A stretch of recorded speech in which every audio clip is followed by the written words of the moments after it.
जी लिखते हैं तस्याग्रहं समालोक्य फलमेकं सदत्तवान् इदं भक्षे पत्न्या त्वं ततः पुत्रो भविष्यति।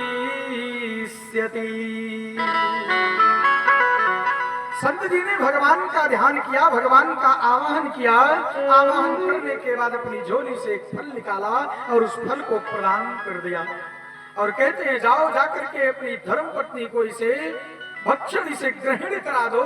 इसको ग्रहण करने मात्र से ही आपकी संतान गर्भ आपकी स्त्री गर्भ धारण करेगी और सुंदर पुत्र को जन्म देगी। इसीलिए कहा गया है, एक बड़ा सुंदर सा भजन है, सब लोग साथ में बोलिएगा। जीवन में जितने भी लोग हैं, कितने कितने लोगों ने गुरु बनाया है, कितने लोग यहाँ पर गुरु बना चुके, हाथ उठाएंगे। गुरु बना लिए हो बिटिया? अरे वाह, क्या बात है प्यारे भक्तों। जिन जिन लोगों ने गुरु बनाया है ना, समझ लीजिए कि आपका जीवन धन्य है, आप बहुत बड़े बड़भागी हैं। और जिन लोगों ने गुरु नहीं बनाया, उनसे मेरा करबद्ध निवेदन है कि गुरु बना लो, क्योंकि गुरु वह है जो आपको अज्ञान रूपी अंधकार से दूर करके ज्ञान रूपी प्रकाश की ओर लेकर के जाता है। और जब तक आपके अंतःकरण में ज्ञान रूपी प्रकाश का उद्गम नहीं होगा, तब तक आपका प्रज्ञा चक्षु का नेत्र नहीं खुलेगा, जिसको बुद्धि का नेत्र कहा जाता है। और जब तक प्रज्ञा चक्षु का नेत्र नहीं खुलेगा, तब तक भगवान का साक्षात्कार हो ही नहीं सकता है। प्यारे भक्तों, भगवान की माया अनंत है। संत ने जैसे ही फल प्रदान किया, आत्मदेव प्रसन्न होकर के महात्मा के चरणों में प्रणाम किए और अपने घर की ओर प्रस्थान किए। इसीलिए कहा है, जीवन में एक गुरु बनाओ।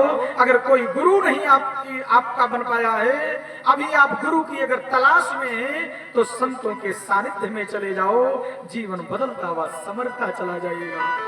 इसीलिए कहा गया है, एक सुंदर प्रेम से बोलिए श्रीमद् भागवत महापुराण की जय हो, भक्त भगवान की जय हो, संत समाज की जय हो, अपने अपने माता पिता गुरुदेव भगवान की जय हो।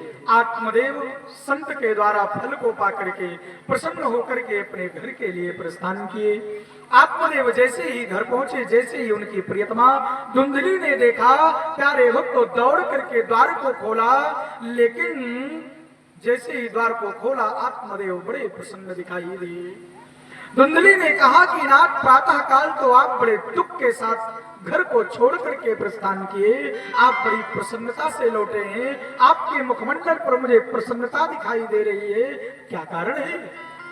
प्यारे भक्तों, आत्मदेव ने फल को निकाला और कहते हैं कि एक काम करो, हम लोगों का चौथापन आने वाला है, तो मैं तुमसे निवेदन करता हूँ, इस फल को संत शिरोमणि ने दिया है, भगवान का आशीर्वाद प्रदान किया है।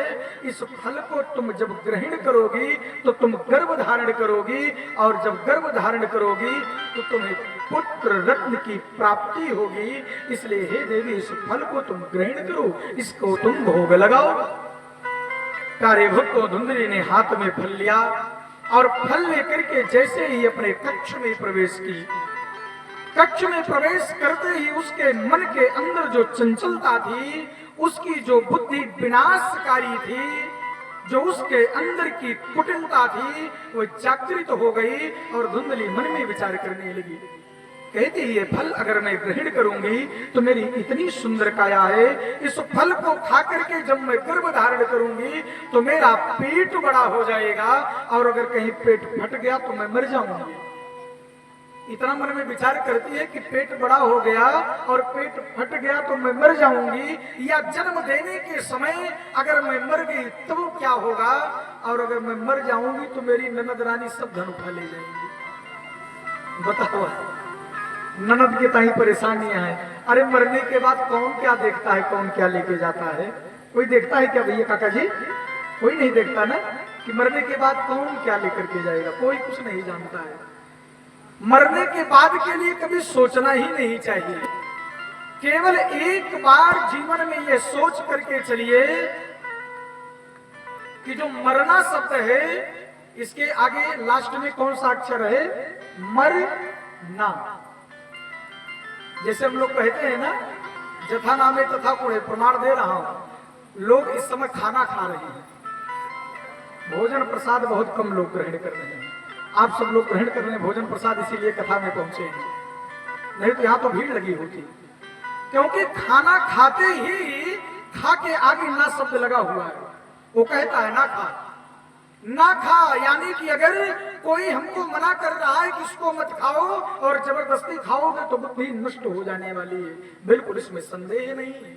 और आज लोग खाना घर में बनाते हैं, इसलिए खाने की बर्बादी हो रही है। आज वर्तमान में शादी विवाह में इतने बड़े बड़े टेंट पंडाल लगा करके इतना खाना की बर्बादी की जाती है कि जिसका वर्णन नहीं किया जा सकता है।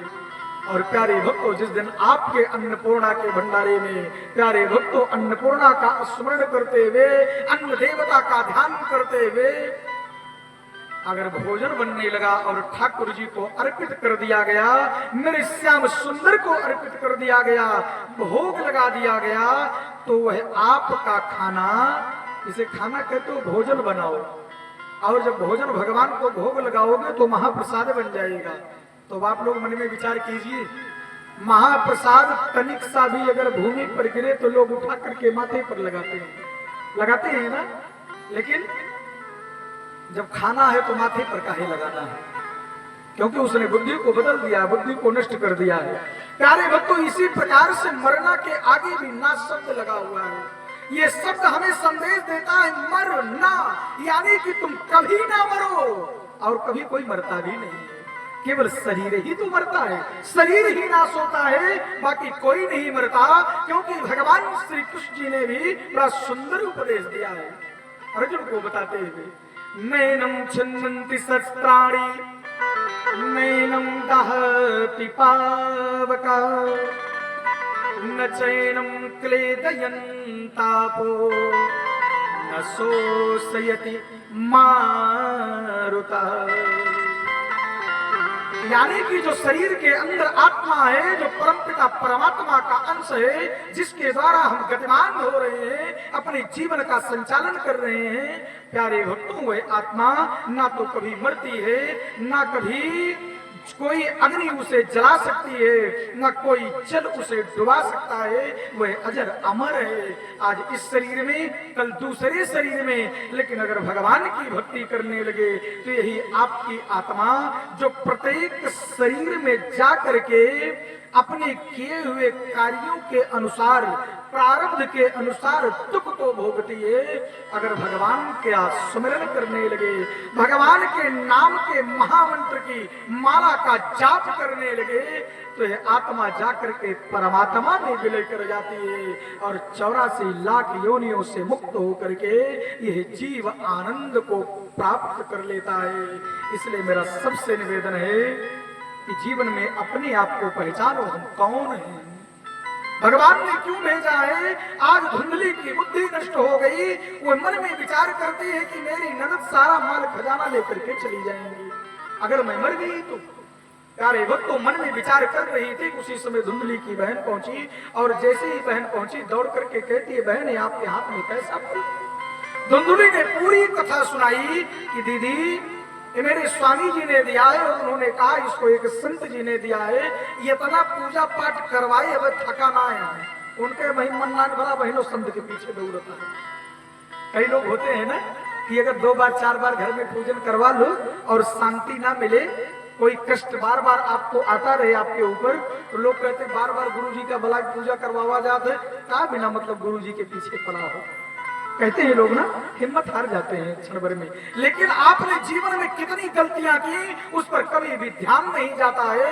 3 बार 4 बार पूजा करवा करके आप संत से, ब्राह्मण से, गुरु से अलग होने का सामर्थ्य जन्म लेने लगते हैं अपने हृदय में। लेकिन मन में विचार करो कितनी त्रुटियां करते हैं, उसके बारे में तो कभी नहीं सोचते हैं।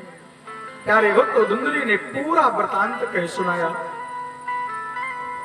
उसी समय धुंधली के मुख से निकला कि अभी भी संत के पीछे पड़े हैं और सब कुछ कर लिया है, मैं इस फल को खाने वाली नहीं हूँ, और अगर मैं खा भी लूंगी तो मेरे मन में डर पैदा हो रहा है कि अगर मैं कहीं गर्भ धारण कर लिया मैंने तो संतान को जन्म देते समय अगर मेरी मृत्यु हो गई तो मेरा माल खजाना सब कोई दूसरा ले जाएगा, इसलिए मैं इस फल को ग्रहण नहीं करना चाहती। बहन मुझे कोई उपाय बताओ।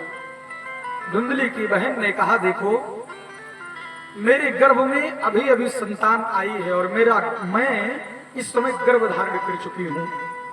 अगर तुम चाहो तो मैं जो मेरे गर्भ में शिशु पल रहा है जब ये जन्म लेगा तो मैं तुम्हें इसे प्रदान कर दूंगी, लेकिन इसके बदले तुम अपने जीजा जी को कुछ धन दे दो और मैं अपने ससुराल में सबको बता दूंगी कि मेरा गर्भपात हो गया, वह शिशु खत्म हो गया। देखिए बुद्धि कैसे नष्ट हो गई है। इसीलिए जीवन में कहा गया है कि कभी भी बिना विचारे कोई कार्य नहीं करना चाहिए। कहा गया है ना कि बिना विचारे जो करे सो पाछे पछताय, काम बिगाड़ो आपनो जग में होत हंसाय। बिना विचारे कोई भी कार्य नहीं करना चाहिए। आज धुंधली की बहन धुंधली की जैसी ही है। इसीलिए कहा गया बच्चों को उच्च संस्कार देंगे तभी बच्चे जाकर के दूसरे के घर में आपके परिवार की कीर्ति को उजागर कर पाएंगे, अन्यथा बिल्कुल नहीं कर पाएंगे। प्यारे भक्त उसने कहा अपने जीजा जी को कुछ धन दे देना, तुम्हारे जीजा जी प्रसन्न हो जाएंगे और जैसे संतान जन्म ले लेगी मैं तुम्हें प्रदान कर दूंगी और मैं तुम्हारे घर रह करके तुम्हारी सेवा करती हूँ। प्यारे भक्तों उसी समय धुंधली की बहन ने कहा लेकिन एक काम करो, जो संतान जन्म लेगी मैं तुम्हें दे दूंगी, लेकिन जो फल आपके पति देवता ने तुम्हें दिया है उस फल की परीक्षा लेना है। इसीलिए कहा गया संत महात्मा की बात का कभी भी निरादर नहीं करना चाहिए और संत महात्मा जो कह दे होता ही होता है। अगर वो सच्चा संत है, सत्य रूपी व्रत का पालन कर रहा है। धुंधली के बहन ने कहा फल की परीक्षा लेना है, धुंधली ने कहा कैसे लेना है। प्यारे भक्त उसी समय धुंधली की बहन बताते हैं और क्या बताते हैं, महर्षि व्यास जी वर्णन करते हैं।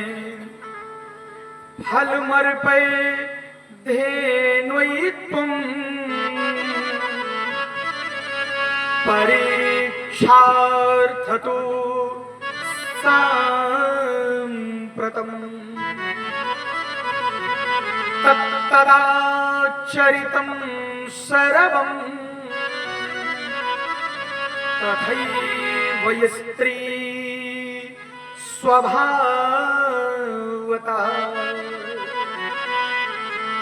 महर्षि व्यास जी वर्णन करते हैं, कहते हैं जो स्त्रियां चंचल मन की होती हैं और स्वभाव से ही चंचलता विद्यमान होती है, जो स्त्रियां होती हैं इन्हें चंचला कहा गया है। ये बहुत दयालु होती हैं और लेकिन चंचला के साथ साथ इन्हें आदि शक्ति भी कहा जाता है। यानी कि भगवान शिव, भगवान ब्रह्मा, भगवान विष्णु भी आदि शक्ति के द्वारा ही उत्पन्न हुए हैं, उन्हीं की कृपा से ही उत्पन्न हुए हैं। जगत कल्याण के लिए सब लोग अपना अपना कार्य किया करते हैं। स्त्रियों को आदि शक्ति कहा गया है, मातृ शक्ति कहा गया है, लेकिन ये चंचल भी होती है स्वभाव से। ऐसा मैं नहीं कह रहा हूँ, ना कहा गुरु जी हमका कहा था। और आप लोग तो बिल्कुल भी चंचल नहीं है, क्योंकि भगवान के आप लोग परम भक्त हैं ना, इसलिए आप लोगों के अंदर चंचलता नहीं है। जिसके अंदर चंचलता होती है ना उसका मन कभी भी भगवान में लगेगा ही नहीं, उसका मन सदैव इधर उधर ही भटकेगा। और अगर भगवान में मन लगता ना तो आज यहाँ इतने लोग एकत्रित होते कि जिसका वर्णन नहीं किया जा सकता है, बुलाने के बाद भी नहीं आते। अब हमारे दादा को नाच के कार्यक्रम के होते ना तो ये नहीं बैनर लगवावे जरूरत ना रही, टेंटो ना लगवावे जरूरत रही, गद्दा रजाई बिछावे जरूरत ना रही, कुर्सी पे सुंदर सुंदर बढ़िया फूल चढ़वावे जरूरत ना रही, खड़े होकर के लोग देखते। और पहले से आई के दोपहरी में खड़ा हो जाते आगे, ये 7 बजे लोग ना आ पाता है। तो प्यारे भक्तों भगवान के चरणों से अगर प्रेम है और आपने अपने आप को जागृत कर लिया तो जीवन में जो चाहोगे वो करोगे। महर्षि व्यास जी कहते हैं स्त्री का स्वभाव प्यारे भक्त, चंचलता अंतःकरण में विद्यमान होती है, इनका स्वभाव ही चंचल होता है। स्वभाववश धुंधली की बहन ने कहा कि फल मरपई धेनु तुम परीक्षार्थ तू सांप्रतम। कहते हैं बहन एक काम करो, इस फल की परीक्षा लेने के लिए धेनु तुम मत, यानी कि धेनु गौ माता को, इस फल को गौ माता को ग्रहण करा दो और इस फल की परीक्षा ले लिया जाएगा। अगर फल को ग्रहण करने के बाद ही गर्भधारण होना है तो गौ माता भी गर्भधारण कर लेंगी। प्यारे भक्तों, धुंधली ने वैसे ही किया। धीरे धीरे समय व्यतीत हुआ। धुंधली की बहन ने एक बालक को जन्म दिया और जैसे ही बालक को जन्म दिया ला करके धुंधली की गोद में समर्पित कर दिया। और धुंधली की गोद में जैसे ही बालक पहुंचा, बालक रोने लगा। और जब बालक रोने लगा तो प्यारे भक्तों, जोर जोर से सब लोग मंगल गीत गाने लगे। बधाई देने के लिए लोग आत्मदेव जी के पास पहुंचे। और जैसे ही आत्मदेव जी को ज्ञात हुआ कि मेरे घर में पुत्र ने जन्म लिया है, मेरी धर्मपत्नी ने पुत्र को जन्म दिया है, आत्मदेव प्रसन्न होकर के कक्ष के समीप जाते हैं और समीप जाकर के कहते हैं, देवी देखो ये संत का प्रसाद है और मैंने बड़ी तपस्या की है, मैंने बड़ी मेहनत की है, तब महात्मा ने ये फल प्रदान किया है, इसलिए अपने पुत्र का नामकरण संस्कार मैं करूंगा। धुंधली ने कहा, बड़ा नामकरण संस्कार कराया हुआ बाटे, 9 महीना मैं लेकर के इतना कष्ट भोगी, इतना दुख उठाई, मैंने अपने रक्त से इस शिशु को सींचने का कार्य किया और नामकरण आप करने आ गए। कहते मैं सच में नामकरण करने आया हूँ, मेरा नाम आत्मदेव है, मैं इसका नाम परमात्मा देव रखना चाहता हूँ। क्या नाम रखना चाहता हूँ? परमात्मा देव। धुंधली ने कहा, ना तो आपके द्वारा जो नाम कहा जा रहा है वो बिल्कुल भी नहीं रखा जाएगा और आपके द्वारा कोई भी नामकरण में स्वीकार नहीं करूंगी, क्योंकि दुख मैंने उठाया है, इसलिए मैं अपने नाम के अनुसार अपने बेटे का नामकरण करूंगी। और धुंधली ने अपने नाम के साथ ही उन्हीं शब्दों को जोड़ करके अपने पुत्र का, अपनी बहन के द्वारा जो उन्हें पुत्र मिला था उसका नामकरण संस्कार किया। और क्या नाम रखा? धुंधकारी। खुद तो धुंधली थी, यानी कि जो स्वतः अंधकार में रहे, अंधकार में रहने वाली भी अपने पुत्र का नाम भी धुंधकारी रख दिया कि धुंधकारी, यानी कि वो अंधकार को जन्म देने वाला ही होगा। कारी का मतलब कार्य करने वाला, धुंध मतलब धुआं, यानी कि जो सदैव अंधेरे को जन्म देगा वो कभी ज्ञान को, प्रकाश को जन्म ही नहीं देगा। ऐसे अपने पुत्र का नाम धुंधकारी रख दिया। प्यारे भक्तों, मन में विचार कीजिए, बाबा जी हमारे 85 साल के बाबा जी हो गए, 85-90 साल की अवस्था में बाबा जी हमारे रोज कथा का रसपान करने आ रहे हैं। मेरा सबसे निवेदन है, फिर से कह रहा हूं कि आओ ना, आज कथा का द्वितीय दिवस है, केवल 5 दिन की कथा शेष रह गई है। आओ ना, भगवान की कथा को सुन करके अपने जीवन को कृतार्थ कर लो, क्योंकि जो ये भगवान की कथा होती है, जीवन जीना कैसे है और सत्कर्म का अनुसरण करते हुए जीवन का संचालन कैसे करना है, ये भगवान की कथा हम सब लोगों को आदेश देती है और सत्मार्ग पर चलने के लिए प्रेरणा देती है। धुंधली ने धुंधकारी नामकरण किया। इधर नामकरण हुआ, कुछ दिन के बाद जिस गौ माता को फल ग्रहण कराया गया था उस गौ माता ने भी एक सुंदर से बालक को जन्म दिया। और जब बालक को जन्म दिया तो प्यारे भक्तों, जो बालक जन्म लिया ना, उसके कान, पूरा शरीर पुरुष जैसा है, पुरुष के संतान जैसा है पूरा शरीर, लेकिन जो कान है वो गाय के जैसे हैं। आत्मदेव आज इतने प्रसन्न हुए कि कहा मेरे यहाँ कोई गैया भी नहीं जन्म देती थी, ना बछड़े को ना बछड़ी को, आज मेरे ऐसे भाग्य का उदय हुआ है कि मेरे यहाँ गौ माता ने भी एक पुत्र को जन्म दिया है। और प्यारे भक्तों, आज आत्मदेव प्रसन्न होकर के गौ माता के द्वारा जन्मे हुए पुत्र का नाम गोकर्ण रखा है। प्रेम से बोलिए गोकर्ण महाराज की जय। धुंधकारी और गोकर्ण दोनों साथ साथ बड़े होने लगे, उनका लालन पालन होने लगा, धीरे धीरे बड़े होने लगे। धुंधकारी बड़ा दुष्ट निकला, इतना दुष्ट निकला कि वो सदैव जो छोटे छोटे बच्चे हुआ करते थे ना, अगर कहीं कुआं वगैरह देखता था ना, बस पांव पकड़े और उठा करके उसी कुएं में छोड़ दे, बच्चों को मारे पीटे दुख दे, किसी कुत्ता बिल्ली को देखे उनको भी दुख दे, यानी कि उसका कार्य ही हो गया कि लोगों को दुख देना, लोगों को कष्ट पहुंचाना। और वहीं पर गोकर्ण महाराज, जिनका जन्म गाय के द्वारा हुआ, प्यारे भक्तों परम पिता परमात्मा के भगवान के बहुत बड़े भक्त हुए। गोकर्ण महाराज वेदों में पारंगत होकर के भगवान की भक्ति करने के लिए वन की ओर प्रस्थान किए। धीरे धीरे समय व्यतीत होता गया। धुंधकारी अपने माता पिता को दुख देना प्रारंभ कर दिया। माता पिता से पैसा ले लेकर के प्यारे भक्तों उसने गलत कार्यों को करना प्रारंभ कर दिया। धुंधकारी इस तरीके से गलत कार्यों में फंसा कि वह गलत स्त्रियों के संग में आ गया और घर के पूरे धन को बर्बाद कर दिया। आत्मदेव धुंधकारी के ऐसे कार्यों को देख करके अपने सर पर हाथ रख करके कहते हैं कि महात्मा जी सत्य कह रहे थे कि जो भगवान करते हैं वो सब कुछ ठीक करते हैं। भगवान कभी भी किसी के साथ अन्याय करते ही नहीं है। भगवान सबका सदैव मंगल किया करते हैं। प्यारे भक्त, अगर भगवान के ऊपर आस्था है तो भगवान ने जो कुछ आपको दिया है उसे स्वीकार करना सीखो, उसे स्वीकार करो, जीवन में खूब आनंद होगा। अगर आप पुष्प से प्रेम करते हैं तो पुष्प के वृक्ष में जो कांटे लगे हैं उनसे भी प्रेम करना सीखो। अगर भगवान ने आपको सुख दिया तो जिस वृक्ष में फल लग जाता है उस वृक्ष की डाली की तरह झुकना सीखो। और अगर भगवान ने दुख दे दिया है तो भगवान की भक्ति करते हुए, चिंतन करते हुए उस दुख के निवारण के लिए योजनाओं को बनाओ। आपके समस्त दुखों का नाश हो जाएगा, इसमें जरा सा भी संदेह नहीं।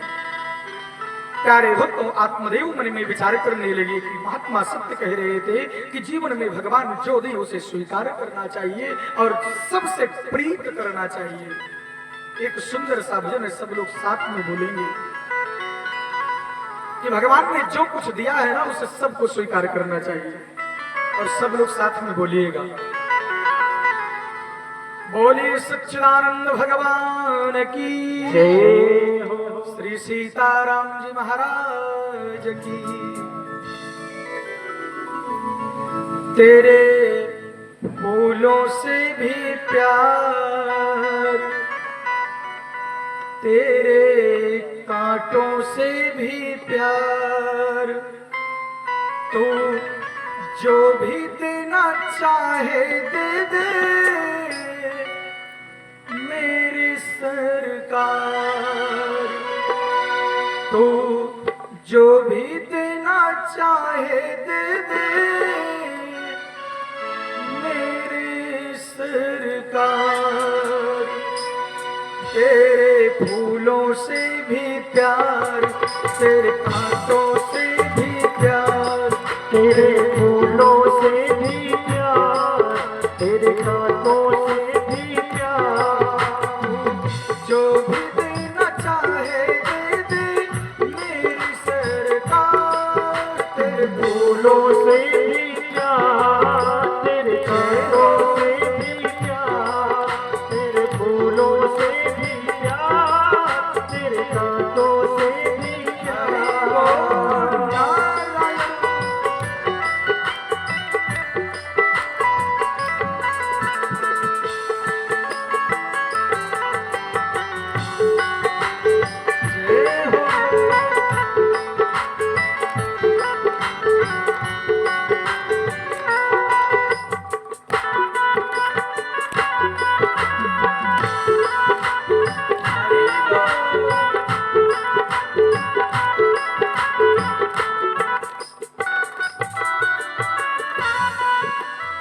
और भगवान से प्रार्थना करो, निवेदन करो, क्या चाहे सुख दे या दुख, चाहे खुशी दे या गम, चाहे सुख दे या दुख, चाहे खुशी दे या गम, चाहे सुख दे या दुख, चाहे खुशी दे या गम, चाहे सुख दे या दुख, चाहे खुशी दे या गम। मालिक जैसे भी रखेगा वैसे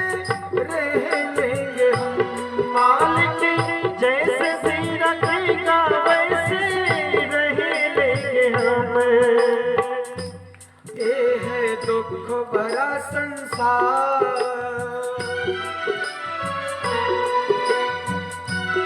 ये है दुख भरा संसार, बहे आंसुओं की धार। ये है दुख भरा संसार, बहे आंसुओं की धार। जो भी देना चाहे दे दे मेरी सरकार, तेरे फूलों से भी प्यार, तेरे कांटों से भी प्यार, तेरे फूलों से भी प्यार, तेरे कांटों से भी प्यार। हरि बोल नारायण।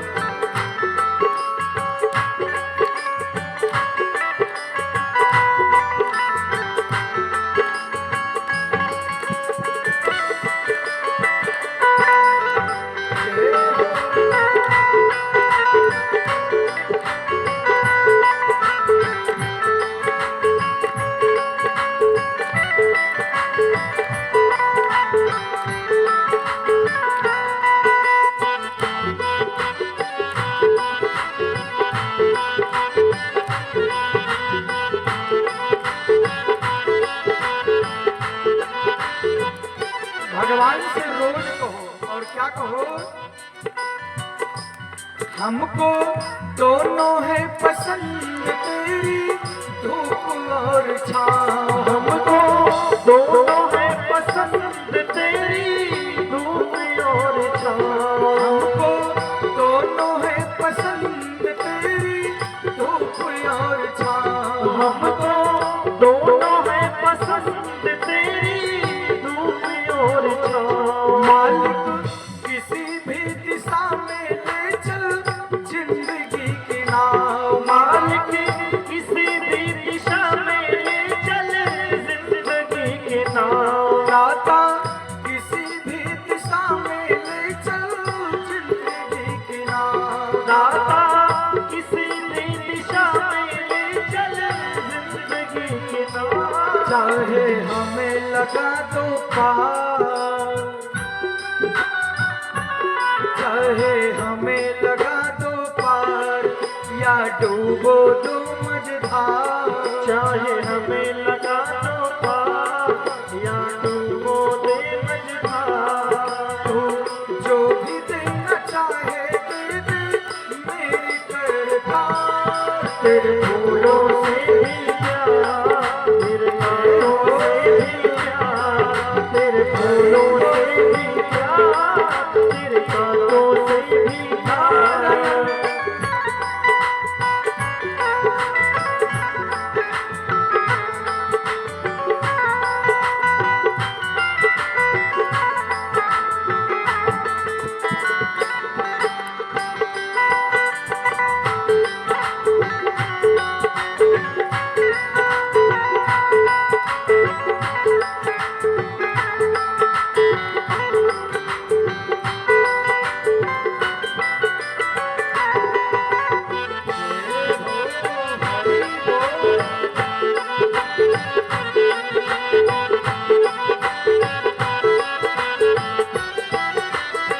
प्रेम से बोले सच्चिदानंद भगवान की जय। कृष्ण कन्हैया लाल की जय। आत्मदेव मन में विचार करने लगे कि महात्मा ने जो कुछ कहा था, उन्होंने सत्य कहा था कि जीवन में जो कुछ परमात्मा ने दिया है उसे स्वीकार करते हुए अपने जीवन का संचालन करो। पुत्र की लालसा मत करो।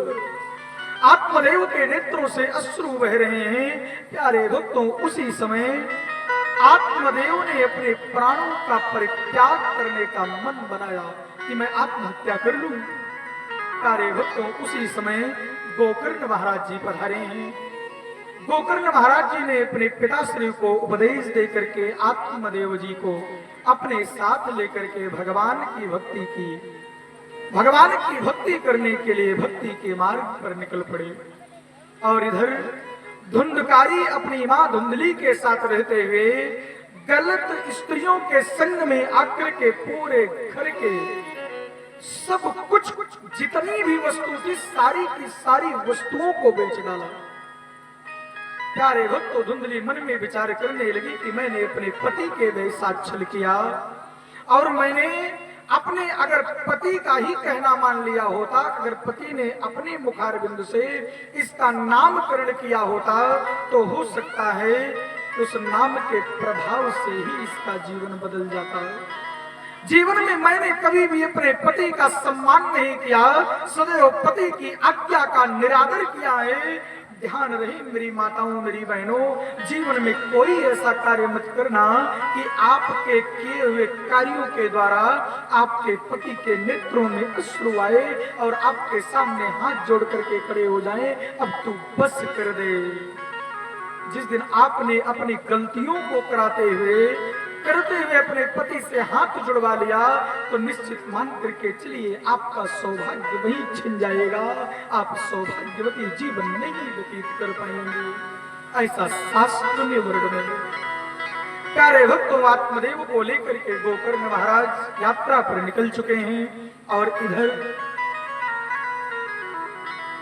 धुंधली से धुंधकारी आकर के कहता है, माँ तूने जहां पर भी खजाना रखा है उस खजाने को बता, कहां पर तूने खजाना चुरा करके रखा है, नहीं तो यह जलती हुई लकड़ी तेरे मुख में डाल करके तुझे मार डालूंगा।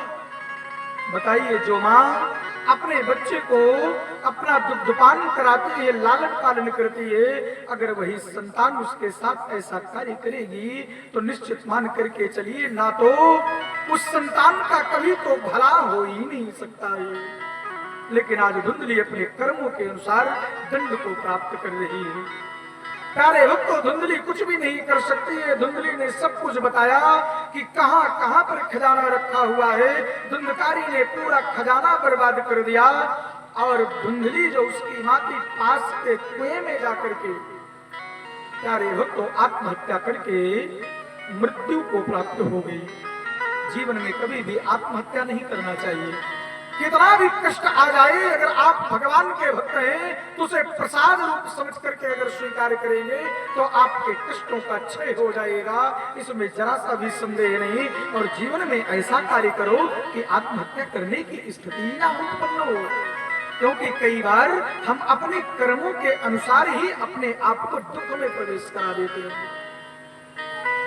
प्यारे भक्तों, धुंधली ने अपने प्राणों का परित्याग कर दिया। इधर धुंधकारी जिन वैश्याओं के चंगुल में फंस चुका था, वैश्याओं ने कहा कि हम सबको सोने का हार चाहिए, सोने के गहने चाहिए। प्यारे भक्तों, धुंधकारी पहुंचा है स्वर्ण की आभूषण की दुकान पर, उसने चोरी किया और चोरी करने के उपरांत ले जाकर के वह धन, वह सुंदर सुंदर सोने के हार ले जाकर के वैश्याओं को समर्पित कर दिया। उन वैश्याओं ने उस हार को, उस आभूषण को धारण किया और आभूषण को धारण करने के उपरांत मन में विचार उत्पन्न हुआ। आपस में वार्ता करती हैं कि अगर ये पकड़ा गया तो हम लोगों का भी नाम बताएगा, हम लोग भी इसके साथ जेल की यात्रा करेंगे, इसलिए इसको मार देना ही उचित है। जो धुंधकारी अपनी माँ को कहता था कि जलती हुई लकड़ी तेरे मुख में डाल दूंगा, आज इन्हीं 5 वैश्याओं ने मिलकर के धुंधकारी के गले को प्यारे भक्तों रस्सी से बांध दिया और जोर से खींचने लगे। लेकिन कहा गया है जो दुष्ट होते हैं, जो गलत कार्य करने वाले होते हैं, उनको मौत भी बड़ी सरलता से नहीं मिलती है, बहुत दुख मिलता है। आज इसको ध्यान दे लीजिएगा। आप लोग जानते हैं कि अच्छी मृत्यु किसको मिली और बुरी मृत्यु किसको मिली। यमराज के दूत किसको लेने के लिए आए और भगवान के पार्षद किसको लेने के लिए आए, जानते हैं क्या? बस क्षण भर में बता दे रहा हूं। मुख से राम बोलिए, राम बोलो। ओठ बंद हो गया ना? अगर जो व्यक्ति मरने के उपरांत जिस व्यक्ति का ओठ बंद हो, नेत्र बंद हो, उसको मान करके चलिएगा कि भगवान के पार्षद लेने के लिए आई। उसने अपने मुख से भगवान के नाम का उच्चारण करते हुए भगवान के धाम को पधारा है। और जिसका मुंह खुला हो, नेत्र खुले हो, अब चिल्लाओ। अगर कोई आपको भी दुख हो तो कैसे चिल्लाओगे? मुख खुल जाएगा ना। तो जब यमराज के दूत मारते मारते लेकर के जाते हैं तो उन्हीं के मुख खुले होते हैं जिनके ऊपर खूब दंड मिला होता है, जिनको जिन्हें मारते हुए खींचते हुए लेकर के जाते हैं। जब ये शरीर से आत्मा उस जीव को निकालते हैं तो इस शरीर को बहुत दुख होता है, इतना दुख होता है, ऐसा लगता है करोड़ों बिच्छू हमारे शरीर के ऊपर प्रहार कर रहे हैं। और प्राण जानते हैं कहां से निकलना प्रारंभ होता है? जानते हो तो हाथ उठाओ। ये भी भागवत महापुराण में ही वर्णन है। क्या बात है, एक बार जोरदार कर्तव्य नहीं करते हुए वर्णन। प्यारे भक्तों, जो प्राण है सबसे पहले जब निकलना प्रारंभ होता है तो चरण की ओर से होता है। सबसे पहले पांव ठंडे होते हैं, पांव से ऊपर की ओर आपका प्राण यहीं से खींचना प्रारंभ करते हैं। अब गटई दबाओ, सबसे पहले जीव मुना, पहले घोड़े का पग शुरू हुए। प्यारे भक्तों, आज धुंधकारी को पांचों वैश्याओं ने उसके गले में ऐसा फांसी का फंदा लगाया, लेकिन धुंधकारी का जीव, धुंधकारी का प्राण नहीं निकल रहा है। उसी समय एक उसमें से स्त्री उठी, जो कुटिल स्त्री थी, उसने एक गर्म गर्म कोयले को ले आकर के धुंधकारी के मुख में डाल दिया और धुंधकारी को ऐसी मौत दी है कि जिसका वर्णन नहीं किया जा सकता है। धुंधकारी को प्रेत योनि मिली। प्यारे भक्तों, कुछ दिन के बाद गोकर्ण महाराज जी अपने घर पर पधारे। जब गोकर्ण महाराज जी को ज्ञात हुआ कि मेरी माँ का देहावसान हो गया, मेरे भाई का देहावसान हो गया, मेरी माँ ने आत्महत्या कर ली, मेरे भाई की मृत्यु गलत स्त्रियों ने कर दिया, उसी समय आत्मदेव के परम भक्त जो पुत्र रूप में है गोकर्ण महाराज, गया जाकर के श्राद्ध करते हैं, तर्पण करते हैं। और तर्पण करने के उपरांत प्यारे भक्तों अपने घर के लिए आते हैं।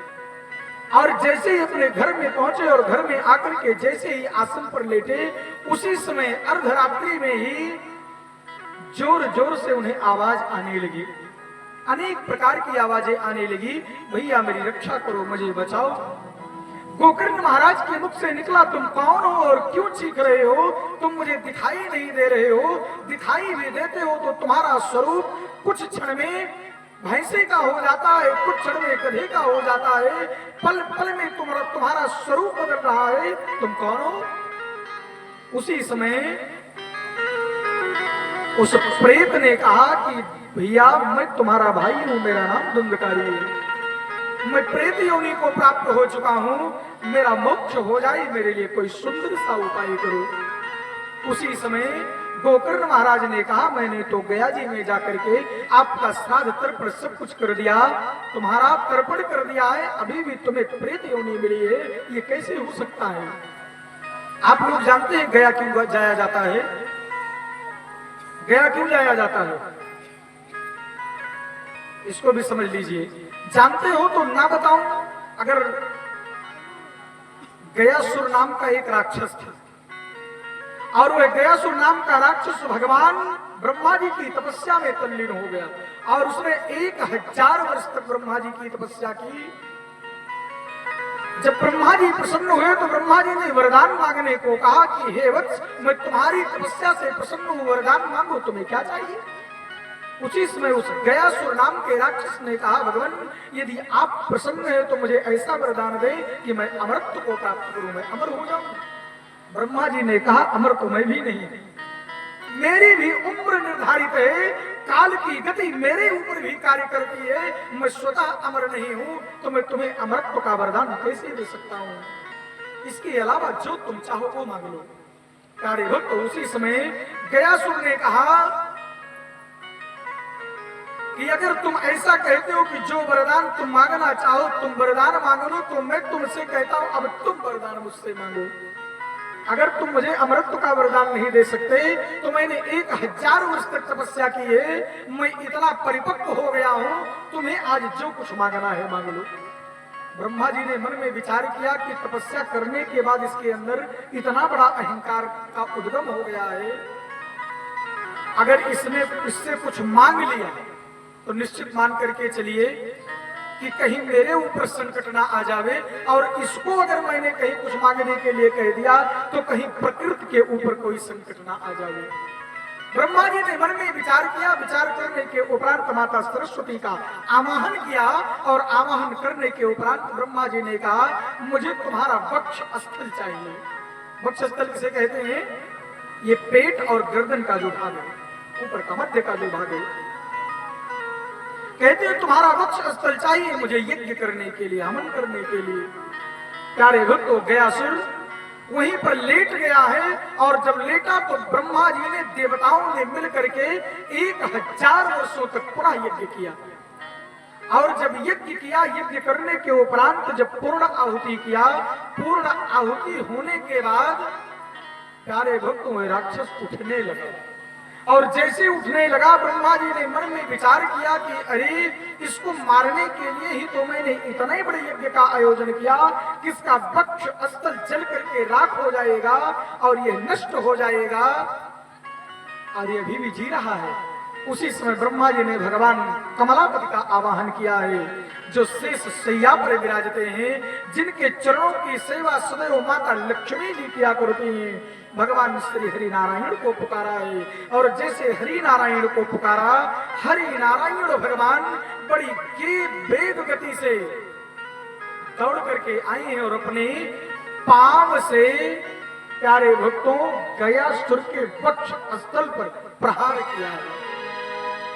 पांव से भगवान ने प्रहार किया, भगवान श्री हरि नारायण ने।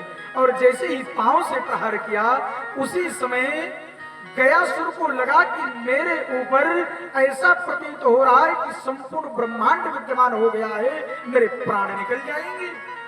उसी समय गयासुर को भगवान की याद आई है, और गयासुर ने भगवान को प्रणाम किया। कहते हैं नाथ, मेरे अंदर अहंकार का उद्गम हो गया था, मुझे क्षमा करी। भगवान ने कहा, मूर्ख, तुझे क्षमा नहीं करूंगा, तू अगर कुछ मांगना चाहता है तो मांग ले, आज मैं तेरी मृत्यु बन करके आया हूं। प्यारे भक्तों, उसी समय गयासुर ने कहा, भगवान अगर आप मेरा अंत चाहते हैं तो मैं भी मरते समय आपसे यही मांगना चाहता हूं कि जितने भी संसार में प्राणी हैं, जब वो मृत्यु को प्राप्त हुए तो उनके जो संतान है, अपने पूर्वजों का जब तर्पण करने के लिए मन में विचार बनाए, तो बिना मेरे इस स्थान पर तर्पण किए उनके पितरों का उद्धार न हो। भगवान ने कहा, मंगलमस्तु, तथास्तु, ऐसा ही होगा। भगवान श्री हरि नारायण ने वरदान दिया है, और वहां पर भगवान श्री हरि नारायण का, गया जी दादाजी जब गए होंगे तो वहां भगवान विष्णु जी की मूर्ति नहीं, पांव की, चरण की पूजा होती है। भगवान श्री हरि नारायण का वहां पाद है, पांव है श्री हरि नारायण विष्णु जी, और उसी पांव चरण कमल की पूजा होती है। लोग उसी चरण कमल की पूजा करते हुए अपने जीवन को कृतार्थ करते हैं, और अपने पितरों का तर्पण करते हुए उन्हें मोक्ष प्रदान करवाते हैं। ये गयासुर की कथा है, गया लोग जाते क्यों नहीं। प्यारे भक्तों, इधर गोकर्ण महाराज अपने भाई से कहते हैं, जिसको प्रेत योनि मिल गई है, कि भैया मैंने बहुत तपस्या की, भैया मैंने आपको तर्पण किया है, श्राद्ध किया है, आपको प्रेत योनि कैसे मिली। जोर जोर से वो रोने लगा, कहता है भैया मुझे मोक्ष मिल जाए, आप कोई उपाय सोचो। जैसे ही प्रातः काल हुई, गोकर्ण महाराज संतों के पास जाते हैं, ब्राह्मणों के पास जाते हैं, ऋषि मुनियों के पास जाते हैं, किसी के पास कोई उत्तर नहीं है कि किस प्रकार से तुम्हारे भाई को मोक्ष प्राप्त हो। गोकर्ण महाराज की सुभक्ति को देख करके देवर्षि बाबा अपनी वीणा से गायन करने लगे, और कैसे गा रहे हैं आप सब लोग भी साथ में बोलिएगा। श्रीमन नारायण नारायण नारायण, श्रीमन नारायण नारायण नारायण, श्रीमन नारायण नारायण नारायण, श्रीमन नारायण नारायण नारायण, नारायण श्रीमन नारायण नारायण, भजमन नारायण, श्रीमन नारायण नारायण नारायण, श्रीमन नारायण नारायण नारायण, श्रीमन नारायण नारायण नारायण, श्रीमन नारायण नारायण नारायण, लक्ष्मी नारायण नारायण नारायण, लक्ष्मी नारायण नारायण नारायण, बोलिए लक्ष्मी नारायण भगवान की जय हो। सीताराम जी महाराज की जय हो। गोकर्ण की भक्ति को देख करके देवर्षि बाबा भी नारायण नारायण का गान करने लगे कि अपने भाई को मोक्ष दिलाने के लिए किस तरीके से ये कार्य कर रहे हैं। प्यारे भक्तों, उन सब लोगों के मध्य में हमारे भैया अनवरत सेवा में संलग्न, देखिए अभिषेक तिवारी भैया जी का पदार्पण हुआ। मैं चाहूंगा हमारे भैया का एक बार करतो ध्वनि करते हुए अभिनंदन करें। भगवान के परम भक्त हैं और रोज अयोध्या जी से आ रहे हैं। भैया की परीक्षा चल रही है, फिर भी भगवान की भक्ति इतना अंतःकरण में विद्यमान है कि भगवान के कथा रूपी अमृत का पान करने के लिए यहाँ पधारे हैं। प्यारे भक्तों, जीवन में यह निश्चित मान करके चलिए कि कथा रूपी अमृत का पान ये बड़े सौभाग्य से प्राप्त होता है, ये साधारण विषय है ही नहीं। अमृत का पान कहां से किया जाता है? मुख से। और कथा रूपी अमृत का पान कान से। पहले कान से करो, फिर कंठ में लाकर के उतारो और कंठ के बाद सीधा लाकर के हृदय में धारण कर लो और जीवन को जीना प्रारंभ कर दो। जीवन में ऐसा आनंद होगा कि जिसका वर्णन नहीं किया जा सकता। गोकर्ण महाराज ने सबसे पूछ लिया। उसी समय एक संत आते हैं और संत ने कहा, आप भगवान के इतने बड़े परम भक्त हैं, आप त्रिकाल संध्या करते हैं, आप भगवान सूर्य के उपासक हैं, आप भगवान सूर्य नारायण से क्यों नहीं पूछते? मन में विचार कीजिए। जीवन के कार्यकाल में जो लोग त्रिकाल संध्या करते हैं, त्रिकाल संध्या का मतलब 3 बार भगवान की पूजा करना। ये नहीं कि बस सुबह अगरबत्ती जला दी, धूप बत्ती जला दिए, सुबह दोपहर और शाम को 3 त्रिकाल संध्या इसे कहा जाता है। और सूर्य नारायण भगवान के इतने बड़े उपासक हैं कि आगे आने वाले समय में भी आप लोग प्रसंग में जानेंगे। प्यारे भक्तों, प्रत्येक जनमानस को सूर्य भगवान को जल देकर के ही अपनी दिनचर्या की शुरुआत करना चाहिए। और सूर्य भगवान के निकलने से पूर्व बिस्तर को छोड़ करके स्नान ध्यान कर लेना चाहिए। और जब स्नान करो तो उसी समय भगवान सूर्य नारायण को जल दो कि जिससे सूर्य भगवान उस आपके जल को ग्रहण करके उनका उदय हो सके, वो उदय हो। प्यारे भक्तों, महात्मा के कहने के उपरांत गोकर्ण महाराज जैसे ही दूसरे दिन प्रातः काल हुई, भगवान सूर्य नारायण को जल अर्पित किए और जल अर्पित करने के बाद सूर्य भगवान को प्रणाम करके कहते हैं, हे भगवान, क्षण भर के लिए रुक जाइए। सूर्य भगवान से जैसे ही गोकर्ण महाराज ने कहा क्षण भर के लिए रुक जाइए, सूर्य भगवान का रथ रुक गया है, सूर्य नारायण रुक गए। कहते हैं, आदेश करो भक्त, क्या आवश्यकता आन पड़ी जो तुमने मुझे रोक लिया? देखिए, यहाँ पर सूर्य भगवान की गति रुक गई है, वो खुद रुक गए हैं एक भक्त के कहने पर। और एक समय वो भी था जब सूर्य भगवान को हनुमान जी महाराज मुख में लिए तो तीनों लोक में अंधेरा छा गया। देवताओं ने विनती की, तब जाकर के हनुमान जी महाराज ने अपने मुख से सूर्य भगवान को निकाला, तब पुनः जाकर के तीनों लोकों में प्रकाश की कांति फैली।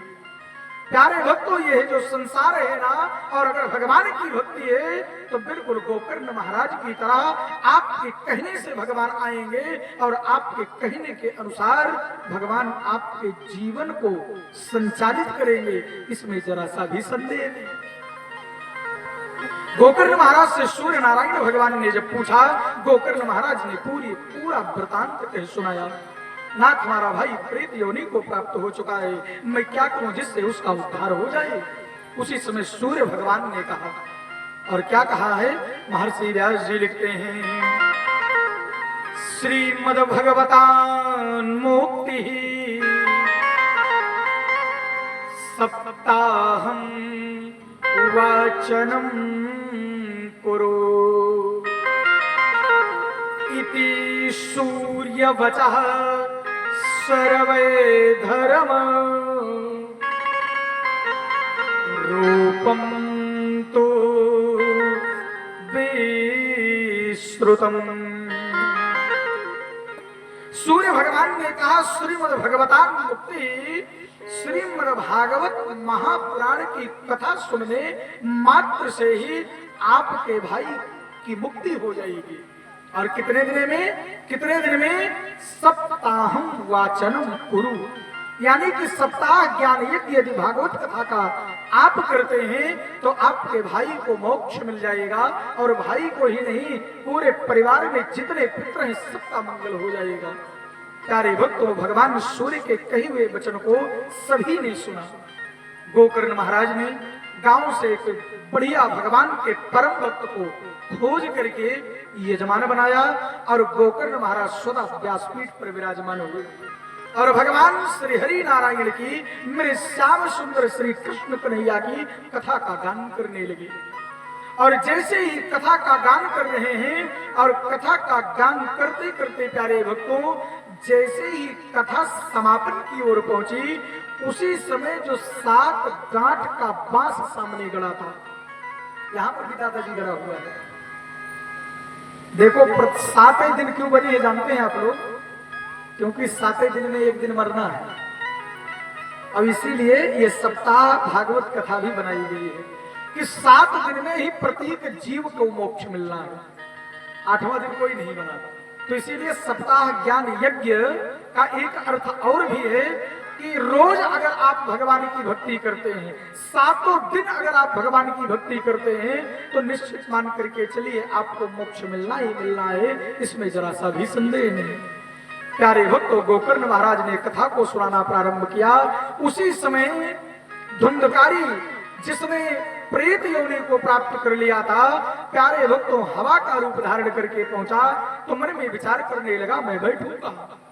उसी समय उस बांस के ग्रंथि को देखता है, जैसे जो गांठ होती है उसमें जो बीच का स्थान होता है, वो खाली जो स्थान होता है, उसी स्थान में जाकर के धुंधकारी हवा के रूप में प्रवेश कर गया।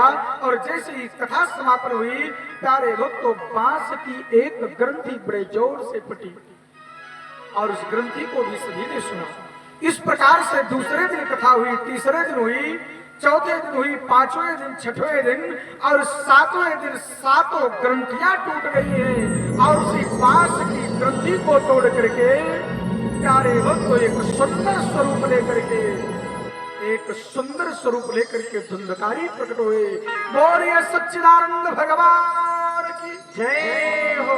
और जब धुंधकारी प्रकट हुए तो धुंधकारी का स्वरूप कैसे है? कानों में सुंदर सुंदर सोने के कुंडल हैं, बड़े सुंदर सुंदर उनके केस हैं और गले में तुलसी की माला है, हाथ में कमंडल है, शरीर पर पीतांबर सुशोभित हो रहा है और चरण में प्यारे भक्त सुंदर सी खड़ाऊ चरण पादुका विद्यमान है।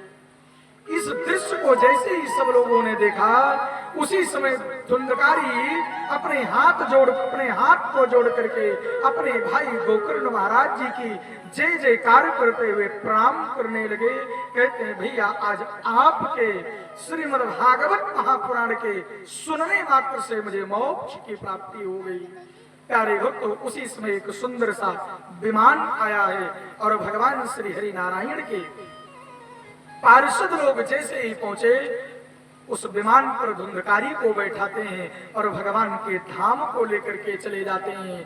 बोलिए श्री हरि नारायण भगवान की जय। प्यारे भक्तों, भगवान के धाम को धुंधकारी को प्रेत योनि से मुक्ति मिली और जैसे ही धुंधकारी को प्रेत योनि से मुक्ति मिली, सारे के सारे लोग खड़े होकर के कहने लगे, हम लोगों को भगवान के पार्षद क्यों साथ लेकर के नहीं गए? हम लोगों ने भी तो 7 दिन तक कथा सुनी, हमको क्यों नहीं पार्षदों ने अपने विमान पर बैठाया कि हमको भी भगवान के यहाँ लेकर के चले चलते? प्यारे भक्तों, गोकर्ण महाराज जी ने भगवान से पूछा। भगवान कमलापत ने उत्तर दिया, कहते हैं कि जब हृदय से कोई व्यक्ति, मन को एकाग्र करके कोई व्यक्ति, अपने चित्त को शांत करके कोई मनुष्य जब श्रीमद् भागवत कथा को सुनता है तो उसे लेने के लिए हमारे पार्षद अवश्य आते हैं। ये लोग कथा के पंडाल में तो थे, लेकिन इनका मन कहीं ना कहीं दूसरी जगह लगा हुआ था। जैसे आज का समय है ना, आप लोगों के ऊपर नहीं लागू है, बाकी कईयों जने रहा था ना, ढेर जने भोजन नहीं बना करके आए होते तो चल करके अभी बनाना भी है, गुरुजी जल्दी आरतियां करो थे। और ढेर लोग भोजन बना करके आते हैं, सोचते हैं जल्दी आरती हो तो चलें नामू खाएं, सोचते हैं ना कि घर चले प्रसाद को पाएं, ठीक है ना। ऐसा भी कई लोग मन में विचार करते हैं, तो विचार लगा हुआ। कई लोग ऐसा भी सोचते हैं, अगर 300 की चरण पादुका ले ली है तो मन में विचार है कि इतना बड़ा टेंट लगा हुआ है, पंडाल लगा हुआ है, बाहर निकाले हैं कहीं कोई सीताराम न कर दे। तो जब भी भगवान की शरण में आओ तो भगवान के बन जाओ। ये मत सोचो कौन क्या लेकर के जाएगा, क्योंकि जो कुछ आपको मिला है यहीं से मिला है और सब कुछ सारा का सारा यहीं धरा रह जाएगा। इसलिए बिल्कुल भी मन में विचार नहीं करना। जब भी कथा में बैठो तो अपने मन को एकाग्र करके भगवान की कथा को सुनो। श्री रामचंद्र भगवान की बोलिए सच्चिदानंद भगवान की। हमारे भैया आदित्य के लिए ताली बजा दीजिए। बिल्कुल सत्य है प्यारे भक्तों, ये शरीर छोड़ करके जब आत्मा चली जाती है, निकल जाती है शरीर को छोड़ करके, चाहे जितना कुछ आपने बनाया है सारा का सारा यहीं धरा रह जाता है, कुछ साथ नहीं जाता है। केवल आपके भजन भगवान की भक्ति ही आपके साथ जाती है और आपने जो सत्कर्म किए हैं वो लोगों के मध्य में रह जाते हैं। लोग आपकी कीर्ति गा गा करके आपके नाम को लेकर के आपका गुणगान किया करते हैं। प्यारे भक्तों, जैसे ही सभी लोगों ने कहा कि हमारी मुक्ति क्यों नहीं हुई, एक बार फिर से भगवान की प्रार्थना करो। अगर भगवान कह रहे हैं इन लोगों ने अपने मन को एकाग्र करके कथा को नहीं सुना है, तो हे गोकर्ण महाराज, हम सब लोग इस बार अपने मन को एकाग्र करके कथा को सुनेंगे। एक बार पुनः कथा सुनाओ, हम सब लोगों को भी भगवान के धाम जाना है।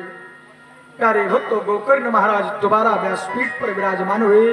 सुंदर समय शुभ मुहूर्त देख करके और भगवान की कथा का गायन करने लगे। 7वें दिन गोलोक से भगवान के सुंदर सुंदर पार्षद सुंदर सुंदर विमान लेकर के पहुंचे हैं और पार्षदों ने गोकर्ण महाराज को व्यासपीठ से ही उठाया और अपने आसन पर बैठाया है। और उसी समय एक दिव्य विमान पहुंचा जिसके ऊपर सारे के सारे श्रोतागण उस विमान पर सवार हो गए। भगवान के अनन्य रूप अपने बाँ को फैला करके अपने भक्तों को अपनी गोद में लेकर के अपने सानिध्य में ले लिया है। और इस समय कथा के आसपास श्रीमद्भागवत महापुराण में वर्णन है कि कुत्ता, बिल्ली, पशु, पक्षी यानी कि जितने जीव भगवान की कथा सुन रहे थे सारे के सारे लोग विमान पर बैठ करके गोलोक को चले गए हैं। प्रेम से बोलिए गोलोक धाम की जय हो। प्यारे भक्तों, इस कथा को जैसे ही श्री सूत जी महाराज ने श्री सौनक जी को सुनाया, सौनक जी का हृदय द्रवित हो गया।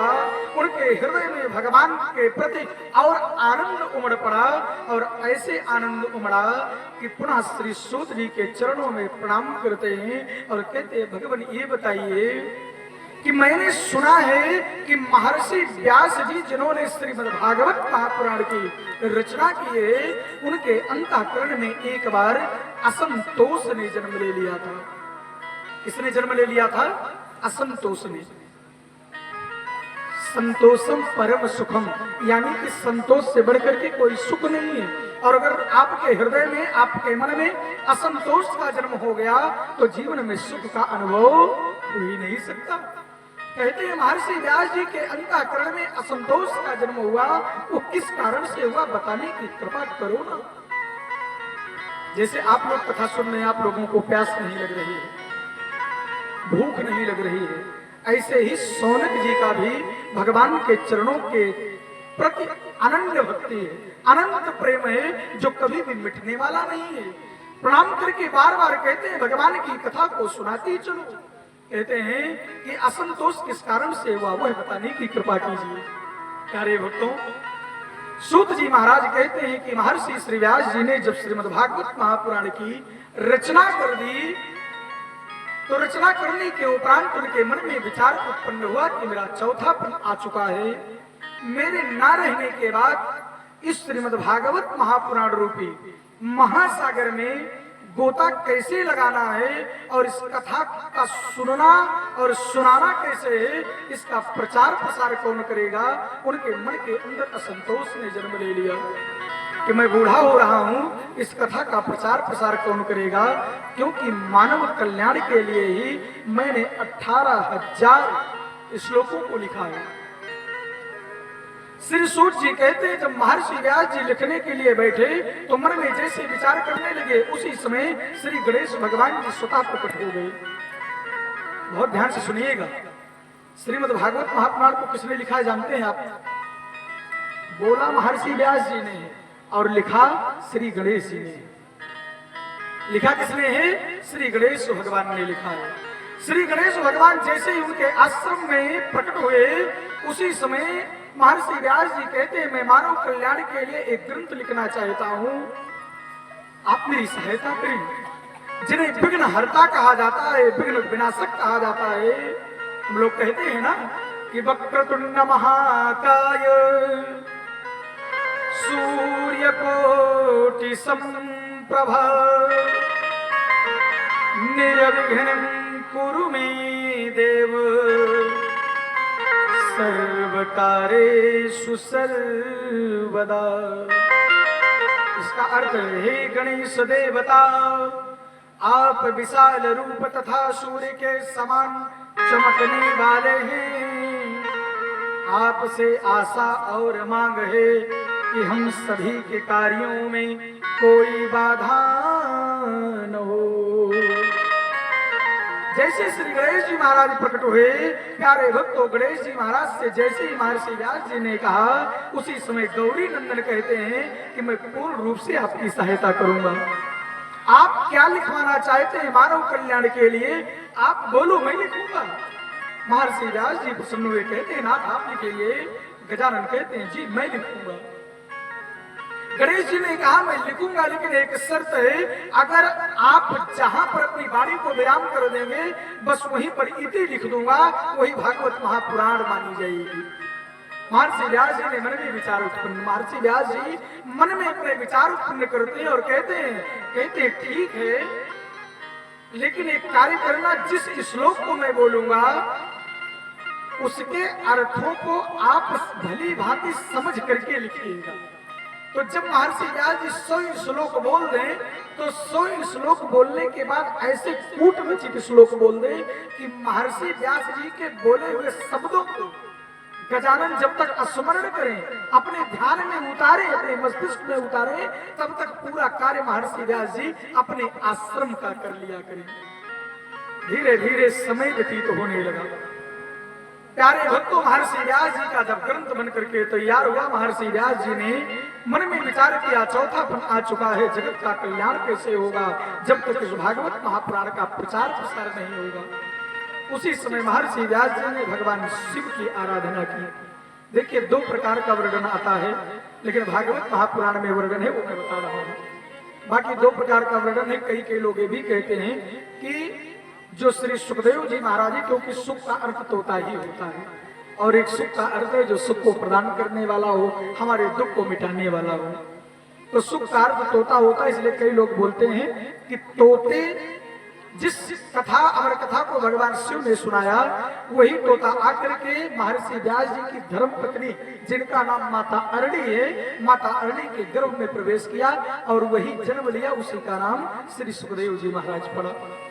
लेकिन भागवत महापुराण में वर्णन है, और एक बहुत बड़े विद्वान है श्री डोंगरे जी महाराज, उन्होंने भी श्रीमद् भागवत के महात्म्य में वर्णन किया कि महर्षि व्यास जी ने भगवान शंभु की आराधना की, और भगवान महादेव जब प्रकट हुए तो महादेव के चरणों में प्रणाम करके उन्होंने कहा, भगवान मैंने जगत कल्याण के लिए एक ग्रंथ का लेखन किया है, मैं चाहता हूँ उसका प्रचार प्रसार हो, इसलिए मैं चाहता हूँ आप मेरे यहाँ पुत्र रूप में प्रकट हो, पुत्र रूप में जन्म लें।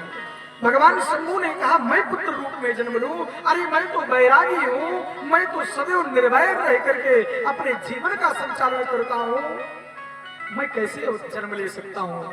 प्यारे भक्तों, उसी समय महर्षि व्यास जी कहते हैं मेरी तपस्या से प्रसन्न है तो इस कार्य को करो नाथ, आपको कभी भी माया अपना शिकार बना ही नहीं सकती। भगवान शंभु उचित समय जान करके माता अरणी के गर्भ में आए, और जैसे ही माता अरणी ने गर्भ धारण किया, प्यारे भक्तों, अमूमन 9 माह के उपरांत माता शिशु को जन्म देती है। 9 माह बीत गया, 1 वर्ष बीत गया, 2 वर्ष बीत गया, 3 वर्ष बीत गया, 10 वर्ष बीत गया।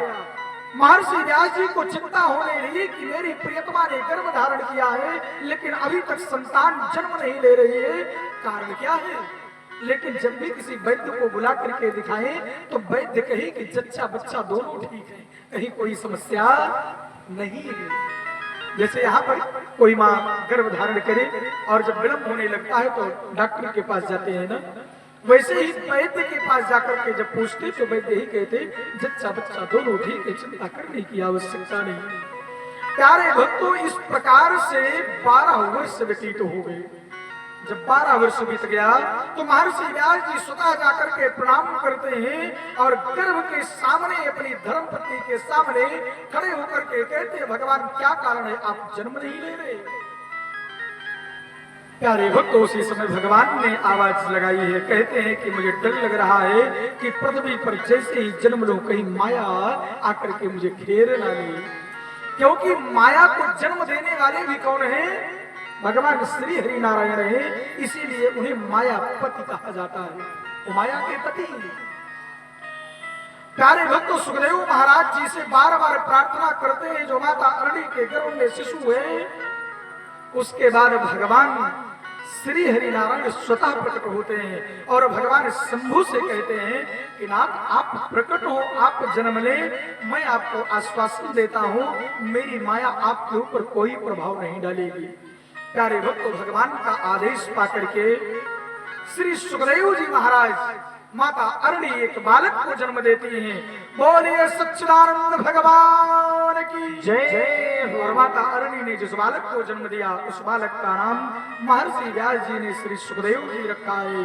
प्रेम से बोलिए श्री सुखदेव जी महाराज की जय। और जैसे ही श्री सुखदेव जी महाराज का जन्म हुआ, जन्म होते ही श्री सुखदेव जी महाराज वन की ओर प्रस्थान किए, जंगल की ओर जाने लगे। और जैसे ही जंगल की ओर जाने लगे, माता अरणी जोर जोर से चिल्लाते हुए दौड़ी, हो पुत्र रुक जाओ, अरे मैंने तुम्हें गर्भ में इतने दिनों तक पाला है, मैंने अपने रक्त से तुम्हारे शरीर को सिंचा है, मुझे छोड़ करके कहाँ जा रहे हो? और माँ की ममता अजब होती है। प्यारे भक्तों, उसी समय माता अरणी ने महर्षि व्यास जी अपने पति देवता से कहा, नाथ मेरा पुत्र अभी मैंने जन्म दिया, मैंने उसको लाड प्यार भी मैं ना कर सकी और मुझे छोड़ के जंगल की ओर जा रहा है। श्री सुखदेव जी महाराज के शरीर पर कोई वस्त्र नहीं है, शरीर इतना सुंदर है कि जिसका वर्णन नहीं किया जा सकता है। और कितना सुंदर है जानते हैं? कर्पूर गौरम करुणावतारम की तरह, यानी कि कपूर की भांति की तरह गौर है। शरीर पर कोई वस्त्र नहीं है और उनके जो सर की जटाएं हैं इतनी बड़ी बड़ी हैं कि प्यारे भक्तों कानों के नीचे तक झूल गई हैं। महर्षि व्यास जी जब पीछे दौड़े हैं, उसी समय श्री सुखदेव जी महाराज ने उत्तर नहीं दिया। श्री सुखदेव जी महाराज की भक्ति को देख करके वृक्षों ने उत्तर दिया है। किसने उत्तर दिया? वृक्ष बोल पड़े। वृक्ष कहते हैं आपने एक ऐसे पुत्र को जन्म दिया है जो जगत के कल्याण के लिए जन्म लिया है, जो मोह माया से परे है, आप उसके पीछे दौड़ रहे हैं। आपने जिस ग्रंथ की रचना की है उस ग्रंथ में भी मोह माया से परे रहने के लिए ही पूरा विधान वर्णित किया गया है और आप स्वतः मोह माया के वशीभूत होकर के पीछे दौड़ पड़े हैं। आप चले जाओ, आपका पुत्र भगवान का भक्त है, इसके ऊपर माया का कोई असर पड़ने वाला नहीं है। प्यारे भक्त महर्षि व्यास जी उसी समय पहुंचते हैं और अपनी प्रियतमा अरणी से कहते हैं कि देवी मेरे प्रज्ञा चक्षु खुल चुके हैं, मेरे बुद्धि का नेत्र खुल चुका है। शास्त्र में वर्णन है कि जो अपनी सबसे प्रिय वस्तु हो वही भगवान को अर्पित करना चाहिए, यानी कि जो अपनी सबसे प्रिय वस्तु है। अगर सबसे नीक वस्तु है कि हमें का बहुत प्रेम करी थी, इतना सुंदर है मेरा सामान है, तो उसे ही भगवान को समर्पित करें। लेकिन आजकल ऐसी समस्या हो गई है, देखा हमारे दीदी आज जो है बड़ा सुंदर दूध में बादाम बादाम डाल करके लेकर के आई थी। एक बार जोरदार ताली बजा दीजिए, हमारी दीदी ने बहुत बड़ी सेवा की है, उस्मानपुर के लोगों ने बड़ी सेवा की है। और देखा पीछे मेरे मातो जी बैठी यहाँ, श्री त्रिभुवन गोस्वामी जी की प्रियतमा, वह दिन बड़ा सुंदर गुड़ डाल करके आम का बड़ा सुंदर बना करके लेकर के आई थी। सबने बड़ा प्रेम बड़ा स्नेह लुटाया है और भगवान की ऐसी कृपा हुई है तभी यहाँ पर फिर से आ पाया हूँ। क्योंकि कहा गया है जो घर के सामने वृक्ष होते हैं ना, वो भी आपके पूर्व जन्म के कोई संबंधी होते हैं, तभी आकर के वो आपको छाया प्रदान करते हैं। गरुड़ पुराण की कथा में एक एक योनि का बड़े सुंदर तरीके से वर्णन किया गया है। गरुड़ पुराण लोग मरने के बाद सुनते हैं, उसको पहले सुनना चाहिए। और जो पहले सुन ले और समझ ले तो पाप करेगा ही नहीं, क्योंकि झूठ बोलने का भी बहुत बड़ा दंड है। अभी आगे कथा में सुनेंगे। प्यारे भक्तों, भगवान की माया अनंत है। महर्षि व्यास अपनी प्रियतमा अरणी से कहते हैं, देवी भगवान को वही वस्तु अर्पित करनी चाहिए जो हमारी सबसे प्रिय वस्तु हो। लेकिन आज वर्तमान में ऐसी स्थिति है कि भगवान का अगर पूजा पे सामान चढ़ावे के बाद दुकान पे जैसे पहुंचवा पूजक सामग्री लिए विदा, तो तुरंत दुकानदार जान गए पूजा में जरूरत है, हाँ पूजा वाली सामग्री। तो सुपारी कौन दे? पूजा वाली दे दिया, तो सब सुपारी सरी है। इलायची कौन चाहिए? पूजा वाली चाहिए, वही इलायची में को बिया ना है।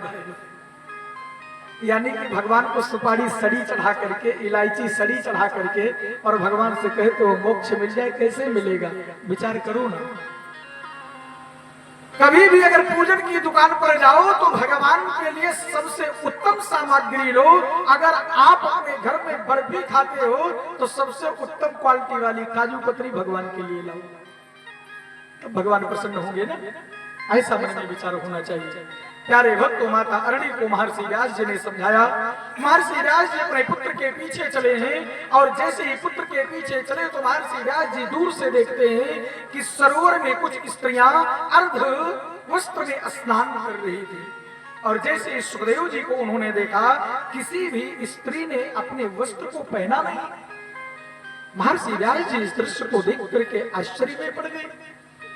श्री सुखदेव जी महाराज आगे की ओर ही जा रहे हैं और जब चलते हैं तो उनके पांव जब वसुधा पर पड़ते हैं तो प्यारे भक्त तो ऐसे धूली उड़ती है और वह धूली जा जा करके श्री सुखदेव जी महाराज के शरीर में रम रही है और उस धूली को लगा करके ऐसे विभूति मय शरीर हो चुका है कि जिसका वर्णन नहीं किया जा सकता है।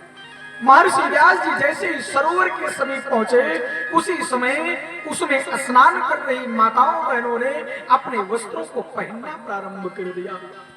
महर्षि व्यास जी पूछते हैं कि मैं तो वृद्ध हो चुका हूं, आप मेरी कोई तो बेटी के समान है, कोई पोती के समान है, मेरी वृद्धावस्था है, अभी मेरा जवान पुत्र जा रहा था, तुम लोगों ने वस्त्रों को नहीं धारण किया, आधे शरीर पर वस्त्र था, तुम लोग स्नान कर रहे थे और मेरे आते ही आप लोगों ने वस्त्रों को पहनना प्रारंभ कर दिया।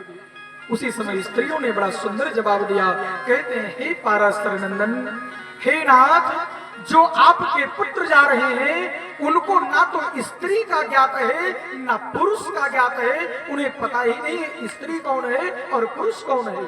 लेकिन आपको मालूम है स्त्री कौन है, पुरुष कौन है, इसलिए आपको देख करके हम सब लोग लज्जा के वशीभूत होकर के अपने वस्त्र को पहनने लग गए। प्यारे भक्तों, महर्षि व्यास जी ने संपूर्ण ज्ञान अपने पुत्र श्री सुखदेव जी महाराज को प्रदान किया है। और यहाँ पर श्री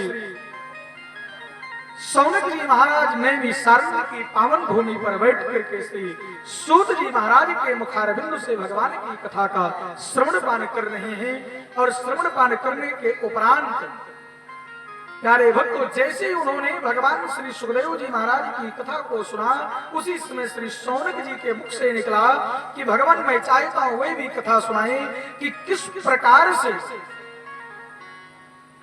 अश्वत्थामा की मणि को अर्जुन ने खींच करके निकाल लिया, किस प्रकार से द्रौपदी के 5 पुत्र मारे गए, किस प्रकार से धर्मराज युधिष्ठिर के यहाँ महाराज परीक्षित का जन्म हुआ है।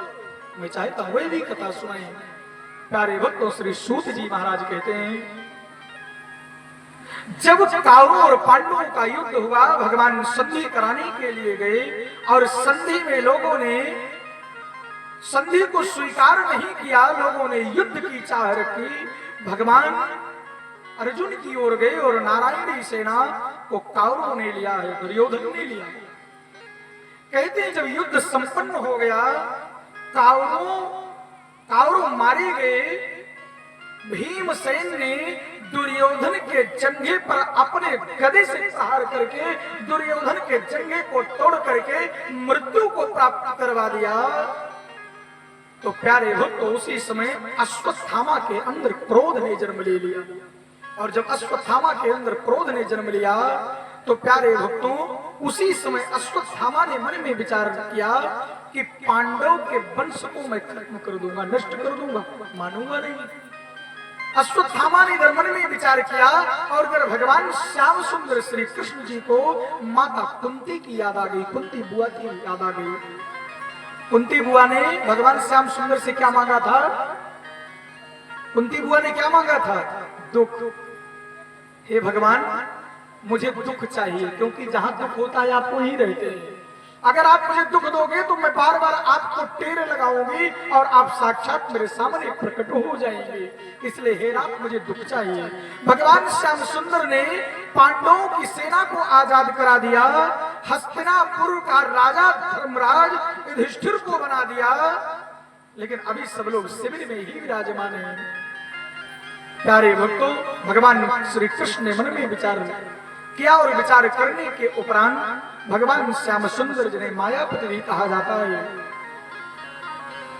अर्जुन की कुटिया के पास पहुंचे और पहुंच करके तीर लगाते हैं। और जैसे ही धर्मराज युधिष्ठिर ने जाना, अर्जुन, नकुल और सहदेव भीम जी ने जाना कि भगवान श्याम सुंदर पधारे हैं, सब लोग शिविर के बाहर आए हैं और कृष्ण जी के चरणों में प्रणाम किया है। भगवान श्याम सुंदर कहते हैं, मेरी इच्छा हो रही है, चलो हम सब लोग सुंदर से गंगा के पावन तट पर विचरण करने के लिए चले। बहुत दिन हो गया है, हम सब लोग संध्या काल में घूमने के लिए नहीं गए। प्यारे भक्त, सब लोग प्रसन्न होते हैं कि भगवान के साथ हम लोगों को विचरण करने का अवसर मिला है। उसी समय भगवान श्री कृष्ण ने कहा, देखिए भगवान कभी भी अपने ऊपर आरोप नहीं लेते हैं, माध्यम बनाते हैं। मृत्यु का कोई कारण होता है, भगवान कभी भी अपने ऊपर कुछ लेते ही नहीं। भगवान श्याम सुंदर कहते हैं, कार्य करो, मेरी इच्छा हो रही है कि द्रौपदी के जो 5 पुत्र हैं उन्हें भी साथ ले लो। जैसे धर्मराज युधिष्ठिर अंदर कक्ष में प्रवेश किए, शिविर में प्रवेश किए, द्रौपदी से कहते हैं कि मैं कहता हूं और भगवान कह रहे हैं कि 5 पुत्रों को भी साथ भेजो, हम सब लोग गंगा के पावन तट पर विचरण करने के लिए जा रहे हैं, घूमने के लिए जा रहे हैं। द्रौपदी ने जाकर के 5 पुत्रों को जगाने का प्रयास किया, 5 पुत्र सो रहे थे। द्रौपदी ने आकर के कहा, 5 पुत्र सो रहे हैं, जगाने का प्रयास किया, उठे नहीं। अर्जुन कहते हैं कि चलो नाथ, हम सब लोग चलते हैं, 5 पुत्र सो रहे हैं। प्यारे भक्तों, अभी भैया को पहचाना, दुबे भैया के लिए एक बार जोरदार ताली बजा करके इनका अभिनंदन कर दीजिए। प्यारे भक्तों, भगवान की माया अनंत है, भगवान की कृपा अनंत है, श्याम सुंदर की माया अनंत है। प्यारे भक्तों, जैसे ही भगवान श्री कृष्ण 5 पांडवों को लेकर के गंगा के पावन तट पर पहुंचे, उसी समय अश्वत्थामा माता द्रौपदी के शिविर में प्रवेश करते हैं और सोए हुए 5 बच्चों के गले पे प्रहार करके उन्हें मृत्यु प्राप्त करा देते हैं। 5 बच्चों को मार डालते हैं अश्वत्थामा। और जैसे ही 5 बच्चों को अश्वत्थामा ने प्रहार करके मार दिया, प्यारे भक्तों, माता द्रौपदी के नेत्र से अश्रु की ऐसे धारा बही है कि प्यारे भक्तों, जिसका वर्णन नहीं किया जा सकता है। भगवान कमलापति विचरण करने के उपरांत जैसे ही पहुंचे और जैसे ही अर्जुन ने शिविर के अंदर प्रवेश किया, तो देखते हैं कि 5 पुत्र हमारे मरे पड़े हैं और द्रौपदी विलाप कर रही है जोर जोर से। अर्जुन ने जैसे ही पूछा कि तुम क्यों रो रही और ऐसे किसने किया, किसके अंदर इतनी क्रूरता ने जन्म ले लिया कि जिसने निहत्ते 5 बालकों के ऊपर प्रहार कर दिया। उसी समय माता द्रौपदी ने कहा कि अश्वत्थामा पधारे और अश्वत्थामा ने 5 पुत्रों को मार डाला। प्यारे भक्तों, उसी समय भीमसेन कहते हैं कि अब अश्वत्थामा को छोड़ूंगा नहीं। धर्मराज युधिष्ठिर कहते हैं, बिल्कुल भीमसेन, तुम सत्य कह रहे हो। अर्जुन कहते हैं, अब जब तक अश्वत्थामा की गर्दन को काट करके तुम्हारे गोद में ला करके नहीं रख दूंगा, तुम्हारे सामने ला करके नहीं रख दूंगा, तब तक 5 पुत्रों की अंत्येष्टि क्रिया नहीं करूंगा। प्यारे भक्तों, अर्जुन 5 पांडवों के साथ भगवान श्याम सुंदर के साथ अश्वत्थामा का पीछा किए। अश्वत्थामा बड़ी वेग से भाग रहे हैं। अश्वत्थामा ने जब देखा कि मैं थक चुका हूं, भाग नहीं सकता, तो अश्वत्थामा ने प्यारे भक्तों पांडवों के ऊपर ब्रह्मास्त्र चला दिया। और जब ब्रह्मास्त्र चलाया तो 5 पांडव उस ब्रह्मास्त्र की ज्वाला को देख करके भयभीत होने लगे। भगवान श्याम सुंदर कहते हैं कि अर्जुन चिंता मत करो, क्योंकि अश्वत्थामा के पिता जो द्रोणाचार्य हैं, द्रोणाचार्य ने जो आपको धनुर्विद्या का ज्ञान दिया है, ब्रह्मास्त्र चलाने की प्रक्रिया आपको दिया और ब्रह्मास्त्र वापस करने का जो ज्ञान दिया है वो अश्वत्थामा को नहीं दिया। अश्वत्थामा को ब्रह्मास्त्र चलाने का ज्ञान दिया है, लेकिन वापस कैसे करना है वो ज्ञान नहीं दिया है। चिंता मत कीजिए प्यारे भक्तों, भगवान की परिक्रमा करके अर्जुन ने भी भगवान का स्मरण करके अश्वत्थामा के ब्रह्मास्त्र के ऊपर अपना भी ब्रह्मास्त्र चलाया। आकर के वे ब्रह्मास्त्र भगवान के चरणों में शांत हो गया है। अर्जुन दौड़ करके अश्वत्थामा को पकड़ते हैं और बांध करके ले आकर के माता द्रौपदी के सामने खड़ा कर दिए। माता द्रौपदी ने जैसे ही देखा कि अश्वत्थामा का पूरा शरीर बंधा हुआ है, माता द्रौपदी ने अश्वत्थामा को जब बंधा हुआ देखा तो माता द्रौपदी कहती हैं अश्वत्थामा को खोल दीजिए। आज आपने एक गुरु के पुत्र को बांध दिया है, एक ब्राह्मण को बांध करके लाए हो। ब्राह्मण को बांधना पाप माना गया है और आज अश्वत्थामा आचार्य गुरु द्रोणाचार्य के रूप में विद्यमान है, इसलिए मैं चाहती हूँ अश्वत्थामा को खोल दिया जाए, इनकी हत्या ना किया जाए, इनको दुख ना दिया जाए, क्योंकि 5 पुत्र मेरे मारे गए हैं। 5 पुत्रों के मारे जाने से जो मुझे दुख है और आप सबको दुख है, हे आर्यपुत्र आप अश्वत्थामा को मत मारो, क्योंकि ब्राह्मण हत्या कभी नहीं करना चाहिए। ब्रह्म हत्या का पाप कभी भी पीछा नहीं छोड़ता है। भीमसेन को तो क्रोध लग रहा है। प्यारे भक्तों, माता द्रौपदी कहती हैं कि अश्वत्थामा की मां जो कृपी हैं, अगर उन्हें पता लगेगा, वो एक तो वैसे विधवा हो चुकी हैं, उनके पति द्रोणाचार्य युद्ध के मैदान में मारे गए हैं, और जब माता कृपी को पता लगेगा मेरा पुत्र भी मारा गया तो मेरी तरह वो बिल्कुल भी अनाथ हो जाएंगी। आज मेरे पुत्र नहीं लेकिन आप तो हैं। आज माता कृपी विधवा हो चुकी है, अगर उनका पुत्र भी मारा जाएगा तो उनको इतना कष्ट होगा कि जिसका वर्णन नहीं किया जा सकता। हे आर्यपुत्र इन्हें छोड़ दो। आर्यपुत्र कहकर के संबोधित किया है। आर्य का अर्थ जानते हैं क्या आप लोग? ये आर्यावर्त भारत देश है। आर्य का मतलब श्रेष्ठ। ये श्रेष्ठ भारत है, यहाँ के श्रेष्ठ लोग हुआ करते हैं, तभी भारत को विश्वगुरु कहा जाता था। आज भी भारत विश्वगुरु है, केवल आपने उस गरिमा को नष्ट करवाने का प्रयास किया है। हम लोग अपनी सनातन संस्कृति से कोसों दूर हो गए हैं, जिसके कारण से ये समस्या जन्म ली। नहीं तो भारत विश्वगुरु था, विश्वगुरु है और आने वाले समय में विश्वगुरु भारत ही रहेगा। संपूर्ण विश्व का प्रतिनिधित्व करने का सामर्थ्य किसी में है तो भारत देश में है, यहाँ के ऋषि मुनियों में और अन्यत्र कहीं पर नहीं है। प्यारे भक्तों, माता द्रौपदी ने आर्यपुत्र कह करके संबोधित किया।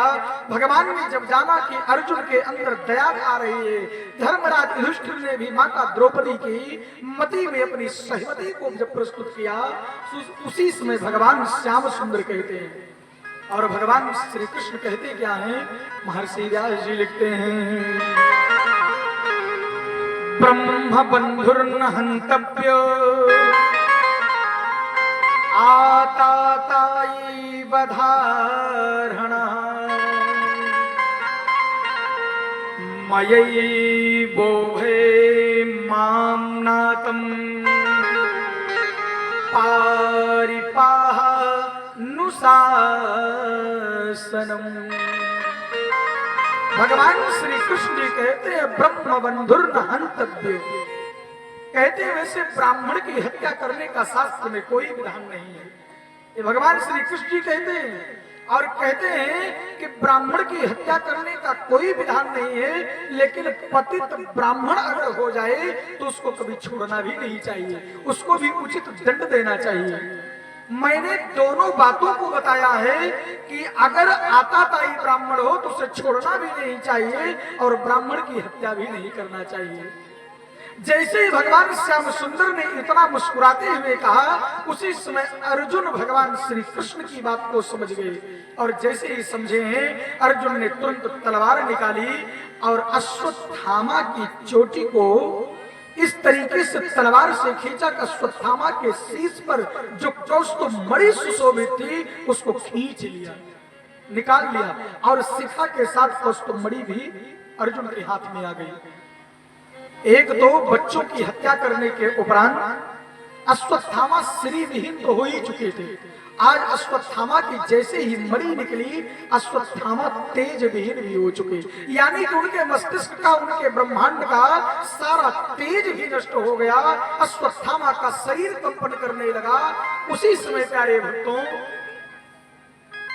माता द्रौपदी का आदेश मान करके आर्यपुत्रों ने, अर्जुन ने उन्हें छोड़ दिया शिविर के बाहर। और भगवान ने कहा आताताई को नहीं छोड़ना चाहिए। आताताई एक शब्द उपयोग में लिया। और आताताई कितने प्रकार के होते हैं जानते हैं आप लोग? कथा सुने होंगे और कहीं तो जानते होंगे। आताताई कितने प्रकार के होते हैं? शास्त्र में वर्णन है, आताताई 6 प्रकार के होते हैं। कितने प्रकार के? 6 प्रकार के। कौन कौन से? महर्षि व्यास जी लिखते हैं, सबसे पहला आताताई उसे कहते हैं जो आग लगाने वाला होता है। अब वो चाहे माचिस के तिली से आग लगाए, चाहे मुख की बात से आग लगाए, आग तो आग। भाई मुख से आग लगा दिए, घर में आग लग गई, तांडव मचने लग गया, वो भी एक आग लगाने वाली ही प्रथा में सारी बातें आती हैं। और एक आग लगाना उसे भी कहते हैं कि किसी का घर बना हुआ है उसको उजाड़ देना। सबसे पहला आताताई कौन है? जो आग लगाने वाला है। और दूसरा आताताई उसे कहते हैं जो जहर देने वाला होता है। इसीलिए कभी भी किसी को जहर दे करके नहीं मारना चाहिए, यानी कि चूहा, बिल्ली, कुत्ता, किसी को कोई दंड नहीं देना चाहिए। वो सारे के सारे लोग आताताई की श्रेणी में आते हैं और उन्हें उस पाप को भुगतना ही पड़ता है, कभी उससे बच नहीं सकते हैं। और तीसरा आताताई कहते हैं जो बुरी नीयत रखता है, जिसकी नियत में खोट होता है, उसे भी आताताई की श्रेणी में रखा है भगवान श्री कृष्ण ने। ये 3 प्रकार के 6 आताताई। और चौथा आताताई भगवान ने बताया है जो धन लूटने वाला होता है, जो दूसरों का धन हड़प ले, दूसरों की जमीन जायदाद हड़प ले, दूसरों को दुख पहुंचाए, उसे भी आताताई ही माना जाता है। और 5वां आताताई कहते हैं जो भूमि पर कब्जा करता है, यानी कि किसी को दुख दे करके, किसी को पीड़ा पहुंचा करके जो भूमि का कब्जा कर ले, उसे भी आताताई की ही श्रेणी में गिना जाता है। जीवन के कार्यकाल में कभी भी किसी को दुख पहुंचा करके कभी भी किसी की भूमि का कब्जा मत करो, क्योंकि जीवन में भूमि की आवश्यकता प्यारे भक्तों कितनी है आज ये भी जान लीजिए। भूमि की आवश्यकता कितनी है जानते होंगे आप लोग? दीदी, भूमि की आवश्यकता कितनी है? बैठे बिना 2 से 3 फीट, सब लोग बैठे उठे। सोने के लिए 6 से 10 फीट। और बाद में विचार करके सोचो, बैठने के लिए 2 से 3 फीट, सोने के लिए 6 से 10 फीट, और बाद में पंचतत्व में विलीन। ये 60-70 किलो एक कुंतल का शरीर एक मिट्टी की लुटिया में समा जाता है। ये जीवन का सार है। अब इस सार को ना समझ करके अगर जीवन पर भूमि का कब्जा करो, तो भगवान ने कहा है कि जो दूसरी की भूमि का अधिग्रहण करते हैं जबरदस्ती, उन्हें आताताई की श्रेणी में गिना जाता है और उन्हें जीवन में सदैव दुख प्राप्त होता है। और प्यारे भक्तों, 6वां आताताई कहा गया है कि जो स्त्री को दुख देते हैं, स्त्री को छेड़ते हैं, यानी कि जो स्त्री के ऊपर अपनी बुरी नीयत रखते हैं, उन्हें भी आताताई की श्रेणी में गिना जाता है। जीवन के कार्यकाल में कभी भी किसी मनुष्य को किसी बहन बेटी के ऊपर बुरी नजर डालना ही नहीं चाहिए। और निश्चित मान करके चलिए प्यारे भक्तों, अगर आपने संकल्प ले लिया कि आपके उम्र की अगर कोई है तो आपकी बहन है, आपके उम्र से छोटी है तो आपके बेटी के समान है, आपके उम्र से बड़ी है आपकी माँ के समान है, जिस दिन आपके हृदय में ये विचार उत्पन्न हो गया तो आप भी अपनी माताओं बहनों को आजाद करके देखो, उनके ऊपर भी कोई नजर उठाने वाला नहीं होगा। लेकिन पहले अपने आप को बदलना प्रारंभ करो। जिस दिन आप बदल जाओगे तभी दूसरे को बदला भी जा सकता है। यानी कि अपना सुधार संसार की सबसे बड़ी सेवा है। हम सुधरेंगे जब सुधरेगा, अगर हम नहीं सुधर पाए तो दूसरों को कभी सुधारा नहीं जा सकता है। एक बात और, उपदेश देना बड़ा सरल कार्य है, लेकिन खुद उस उपदेश को अपने हृदय में उतार करके जीवन को जीना ये बहुत बड़ा कार्य होता है। और उपदेश को उसी के लोग सुनते हैं जिसके उपदेश में प्राण विद्यमान होता है, शक्ति विद्यमान होती है। क्योंकि जहां पर परमपिता परमात्मा का सानिध्य हो जाता है, वहां जाकर के सारी चीजें अपने आप अनुकूल होने लग जाती हैं। प्यारे भक्तों, इस प्रकार से अश्वत्थामा को अर्जुन ने मणि निकाल करके बाहर निकाल दिया, शिविर के बाहर कर दिया है। भगवान सबको सुख प्रदान करने के बाद प्यारे भक्तों द्वारिका को जाने लगे। धर्मराज युधिष्ठिर को राजा बनाए, बड़े बड़े यज्ञ किए और यज्ञ करने के उपरांत धर्मराज युधिष्ठिर की मर्यादा को, धर्मराज युधिष्ठिर की कीर्ति को तीनों लोकों में फैला दिया। और तीनों लोकों में फैलाने के बाद भैया सही करेगा, हरिओम नारायण, तीनों लोकों में फैलाने के बाद प्यारे भक्तों भगवान विदा होने के लिए कहते हैं मेरी जाने की इच्छा हो रही है, आपको मैंने सुख प्रदान कर दिया है, अब मुझे जाना है। प्यारे भक्तों उसी समय भगवान जब विदा होने लगे, सारे के सारे लोग रोने लगे, रुदन करने लगे। उन 5 बच्चों की अंत्येष्टि क्रिया हुई है, सबको भगवान ने सुख प्रदान किया है। सबके दुखों का निवारण करने के लिए भगवान ने उपदेश दिया। जब भगवान जाने लगे, धर्मराज युधिष्ठिर आकर के उनके चरणों में प्रणाम करते हैं और कहते हैं नाथ, मैंने अपने भाइयों को मारा है, मैंने अपने ही परिवार के लोगों को दुख दिया है केवल भूमि के लिए। हे नाथ, ये पाप मैंने इतना बड़ा किया है, इस पाप से मैं बचूंगा कैसे? भगवान कहते हैं कि चाहते क्या हो धर्मराज? धर्मराज युधिष्ठिर के मुख से निकला, भगवान मैं चाहता हूँ मुझे धर्म का पाठ पढ़ाएं। भगवान कहते हैं मैं धर्म का पाठ आपको नहीं पढ़ा सकता, इसके लिए आपको कुरुक्षेत्र के मैदान में चलना होगा, जहां पर पितामह भीष्म शेषशय्या, भगवान कहते हैं जहां पर पितामह भीष्म बाणों की सैया पर विराजमान है। प्यारे भक्तों भगवान खुद रथ पर विराजमान हुए, धर्मराज युधिष्ठिर सुंदर से रथ पर विराजमान हुए और धर्मराज युधिष्ठिर के चारों ओर सुंदर सुंदर रथों पर सेनापति सवार हुए। और आज धर्मराज युधिष्ठिर जब रथ पर सवार होकर के कुरुक्षेत्र के मैदान के लिए आगे बढ़े हैं, तो प्यारे भक्तों उन्हें जब देखा है लोगों ने, तो आकाश मार्ग से देवता भी उनकी कीर्ति को देख करके लालायित होने लगे। भगवान ने उनकी कीर्ति को ऐसे फैला दिया है। भगवान लेकर के कुरुक्षेत्र के मैदान में पहुंचे, रथ से उतर करके धर्मराज युधिष्ठिर 5 पांडवों के साथ बाणों की सैया पर पड़े हुए पितामह भीष्म के पास पहुंचते हैं। पितामह भीष्म के चरणों में प्रणाम करते हैं। पितामह भीष्म का गर्दन इधर उधर नहीं होता। पितामह भीष्म कहते हैं धर्मराज युधिष्ठिर तुम हो ना? धर्मराज युधिष्ठिर के मुख से कोई शब्द नहीं निकलता। कहते हैं पितामह मैं। अर्जुन ने अपना परिचय दिया, भीम नकुल सहदेव ने अपना परिचय दिया। उसी समय पितामह भीष्म के मुख से निकला, कहते हैं हमें लगता है आपके साथ कोई और आया है। कहते हैं हाँ। कहते बताने की आवश्यकता नहीं, मुझे मालूम है, छलिया तुम्हारे साथ नहीं है। कौन आए हैं? छलिया तुम्हारे साथ आए हैं। छलिया किसे कहा? भगवान श्री कृष्ण जी को। कहते भगवान कृष्ण भी तुम्हारे साथ आए हैं ना? अर्जुन तुम बड़े सौभाग्यशाली हो जो तुमने नारायण को मांगा, नारायणी सेना को नहीं मांगा। जो नारायण को तुमने मांगा वो कृष्ण साक्षात नारायण है, साक्षात कमलापत श्री हरि है, इसमें संदेह करने की आवश्यकता नहीं है। और तुमने सही चुनाव किया। अरे मैं तो यहाँ पर भी अन्न की बात कही है। किसने? पितामह भीष्म ने।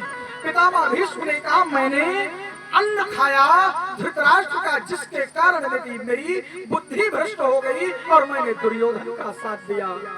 जान करके भी कि हमारे राज्य में, हमारे घर में हमारी कुलवधू का अपमान किया जा रहा है, चाह करके भी मैं अपने मुख से आवाज नहीं निकाल पाया, जिसके कारण आज मुझे बाणों की सैया पर सोना पड़ा है।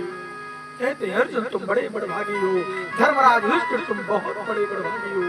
और जीवन में स्मरण रहे, जीवन में कभी भी अपने घर की भी स्त्री का अपमान नहीं करना चाहिए। बाहर तो बिल्कुल भी नहीं, घर में भी नहीं। क्योंकि घर में भी अगर स्त्री का अपमान हुआ तो निश्चित मान करके चलिए स्थिति तारों जैसी ही होने वाली है, इसमें जरा सा भी संदेह नहीं। भैया आपका कुछ साउंड बंद हो गया, खींच रहा है माइक बाबू खींच रहा है महाराज जी। अच्छा हरना बंद है महाराज जी टाइम तो कारण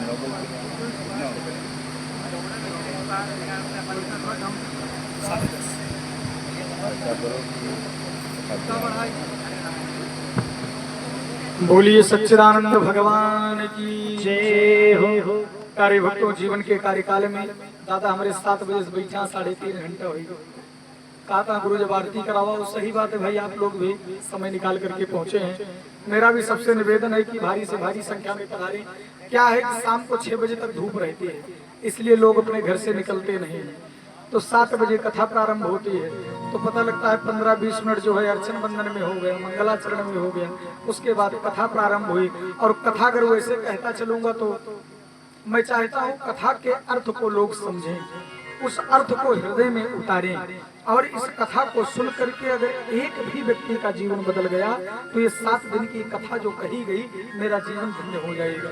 ये 7 दिन की जो कथा कही गई ये जीवन सार्थक हो जाएगा। इसलिए प्यारे भक्तों, मैं यही चाहता हूँ कि लोगों के हृदय तक बात पहुँचे और लोग अपने जीवन का संचालन उस कथा के माध्यम से कर सके। तो प्यारे भक्तों, जीवन का सार यही है, जीवन का मूल मंत्र यही है। राधे कृष्ण भगवान की।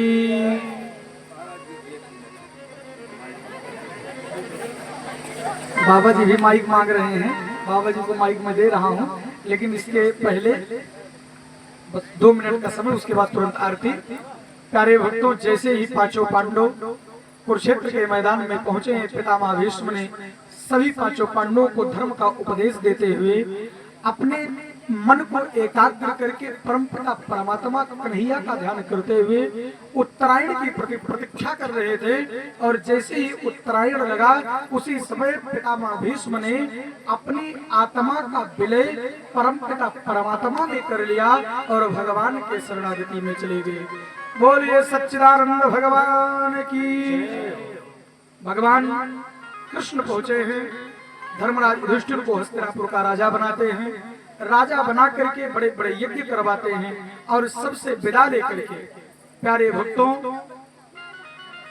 जब द्वारिका को जाने लगे उसी समय अभिमन्यु की प्रियतमा उत्तरा भय से व्याकुल होकर के दौड़ी है कि नाथ मेरी रक्षा करो, मेरे गर्भ के अंदर मुझे ऐसा लग रहा है कि एक बहुत बड़ा लोहा, दहकता हुआ लोहा मेरे गर्भ को नष्ट करने के लिए दौड़ा चला आ रहा है। हे देवलोक, हे परमपिता परमात्मा, देवलोक का संचालन करने वाले, मृत्युलोक का संचालन करने वाले भगवान मेरी रक्षा करो, त्राहिमाम शरणागतम।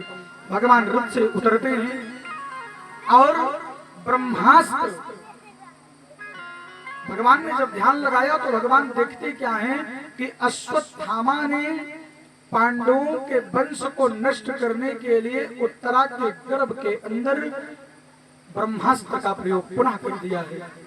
प्यारे भक्तों, भगवान ने उत्तरा के गर्भ में प्रवेश करके उस ब्रह्मास्त्र को शांत करते हैं। उत्तरा के गर्भ को, उत्तरा को सुख प्रदान करके धर्मराज युधिष्ठिर धृतराष्ट्र को सुख प्रदान करके प्यारे भक्तों भगवान विदा लेकर के द्वारिका पहुंचते हैं। द्वारिका में भगवान ने 5 जन्म शंख बजाया है। सारी द्वारिकावासी भगवान के स्वागत के लिए उमड़ पड़े, भगवान का अभिनंदन करते हैं, भगवान का स्वागत करते हैं। और भगवान सबसे पहले अपने माँ के कक्ष में जाते हैं। किसके कक्ष में? माँ के कक्ष में। ये बात भी यहाँ से ध्यान करके जाओ, परदेसी लोग कमाई के लिए सबसे पहले दुल्हन के कक्ष में जाएंगे, धर्म पत्नी के कक्ष में जाएंगे, अटैची लेके कि कहाँ कोने पुर तक करे रुपया लुकवा ही पाए। शिव के पहले धरे लेते रहे लोग, लेकिन जो भी कुछ कमा करके लेकर के आओ, भगवान श्याम सुंदर की तरह ये श्रीमद् भागवत महापुराण संदेश देती है कि भगवान श्याम सुंदर की तरह सबसे पहले माता पिता, क्योंकि यदि माता पिता ना होते तो आप हम ना होते, और आप हम ना होते तो आप लोगों की धर्म पत्नी कहाँ से होती?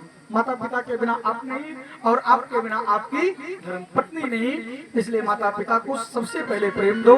भगवान कृष्ण ने पहुंच करके अपनी माताओं को प्रणाम किया है। सभी माताओं ने हृदय से लगाया और माताओं के अंदर ऐसे प्रेम उमड़ा है कि आज माताओं के वक्ष स्थल से दुग्ध निकलने लगा है और बहुत लाड प्यार किया है। भगवान कृष्ण उसी समय 16,000 रानियों से एक बार में ही एक साथ सबसे मिलते हैं, सभी के कक्ष में जाकर के अनेकों रूप बना करके। इस प्रकार से भगवान ने द्वारिका में सबको सुख देना प्रारंभ किया। इधर धर्मराज युधिष्ठिर राज्य का संचालन करने लगे। खूब आनंद खूब मंगल हो रहा है। कथा भुलाइएगा मत, कल पूछूंगा कहाँ तक पहुँचे थे। बोलिए सच्चिदानंद भगवान की जय। श्री कृष्ण कन्हैया लाल की जय। श्रीमद् भागवत महापुराण की जय। गोवर्धन भगवान की जय। परीक्षित स्वरूप प्रमुख यजमान की जय हो। बाबा जो कहें कान खोल के सब जने सुनो। हेलो है? हेलो भाई, हमारा यहाँ ननिहाल है। हमारे नाना और मामा मामी का जन्म स्थल है। यहाँ रहने का हम भी आ गए हैं उन्हीं की बदौलत। हमारे एक पद में नानी लगती थी और वो पासवान जाति है। उनका देहांत हो गया लखनऊ में, इसलिए उनकी लाश यहाँ आ गई है। और हम लोगों को गरीब हो अमीर हो या अच्छे हो या बुरे हो, इतनी बड़ी तकलीफ है। जिसकी माँ चली जाती है, जिसका पत्नी चली जाती है, कितना कष्ट होता है उसके जीवन में। तो इसलिए मैं थोड़ा सा दुख व्यक्त करता हूँ। उसी उपलक्ष्य में थोड़े 2 मिनट 5 मिनट के लिए थोड़ा शांति प्रकट करें। 1 मिनट सब लोग शांति का दान देंगे और जब शांति शांति बोला जाएगा तब सब लोग अपने नेत्र को खोलेंगे।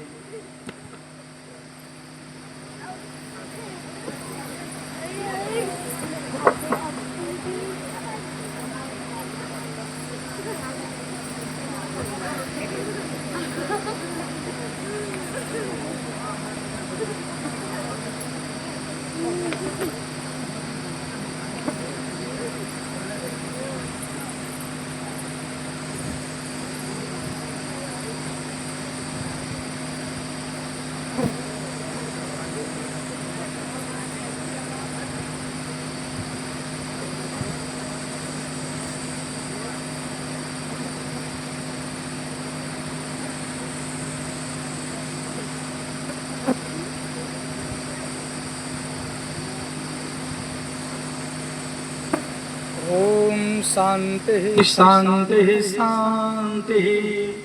भगवान श्री श्याम सुंदर के चरणों में प्रणाम करते हुए उस पुण्य आत्मा के लिए शांति के लिए भगवान के चरणों में बार बार प्रणाम करता हूँ। भगवान से प्रार्थना करता हूँ अपने चरणों में स्थान दें और उस आत्मा को ऐसे आप अपने चरणों से लगा लें कि जन्म मृत्यु के बंधन से मुक्त होकर के सदैव आपकी दास बन करके अपने जीवन का संचालन करें। बोलिए सच्चिदानंद भगवान की जय। श्री सीताराम जी महाराज की जय। सब लोग आरती करेंगे। कल प्यारे भक्तों भगवान शंकर का विवाह भी संपन्न होगा और परसों भगवान श्याम सुंदर का जन्मोत्सव मनाया जाएगा। भगवान श्री कृष्ण कल यहाँ जन्म लेंगे और यह अवधपुर की पावन धरा इस समय वृंदावन धाम बन चुका है। तो मेरा सबसे निवेदन है आप सब लोग अपने साथ और लोगों को लेकर के आए कि जिससे वो लोग भी भगवान की कथा को सुन करके अपने जीवन को धन्य बना सके।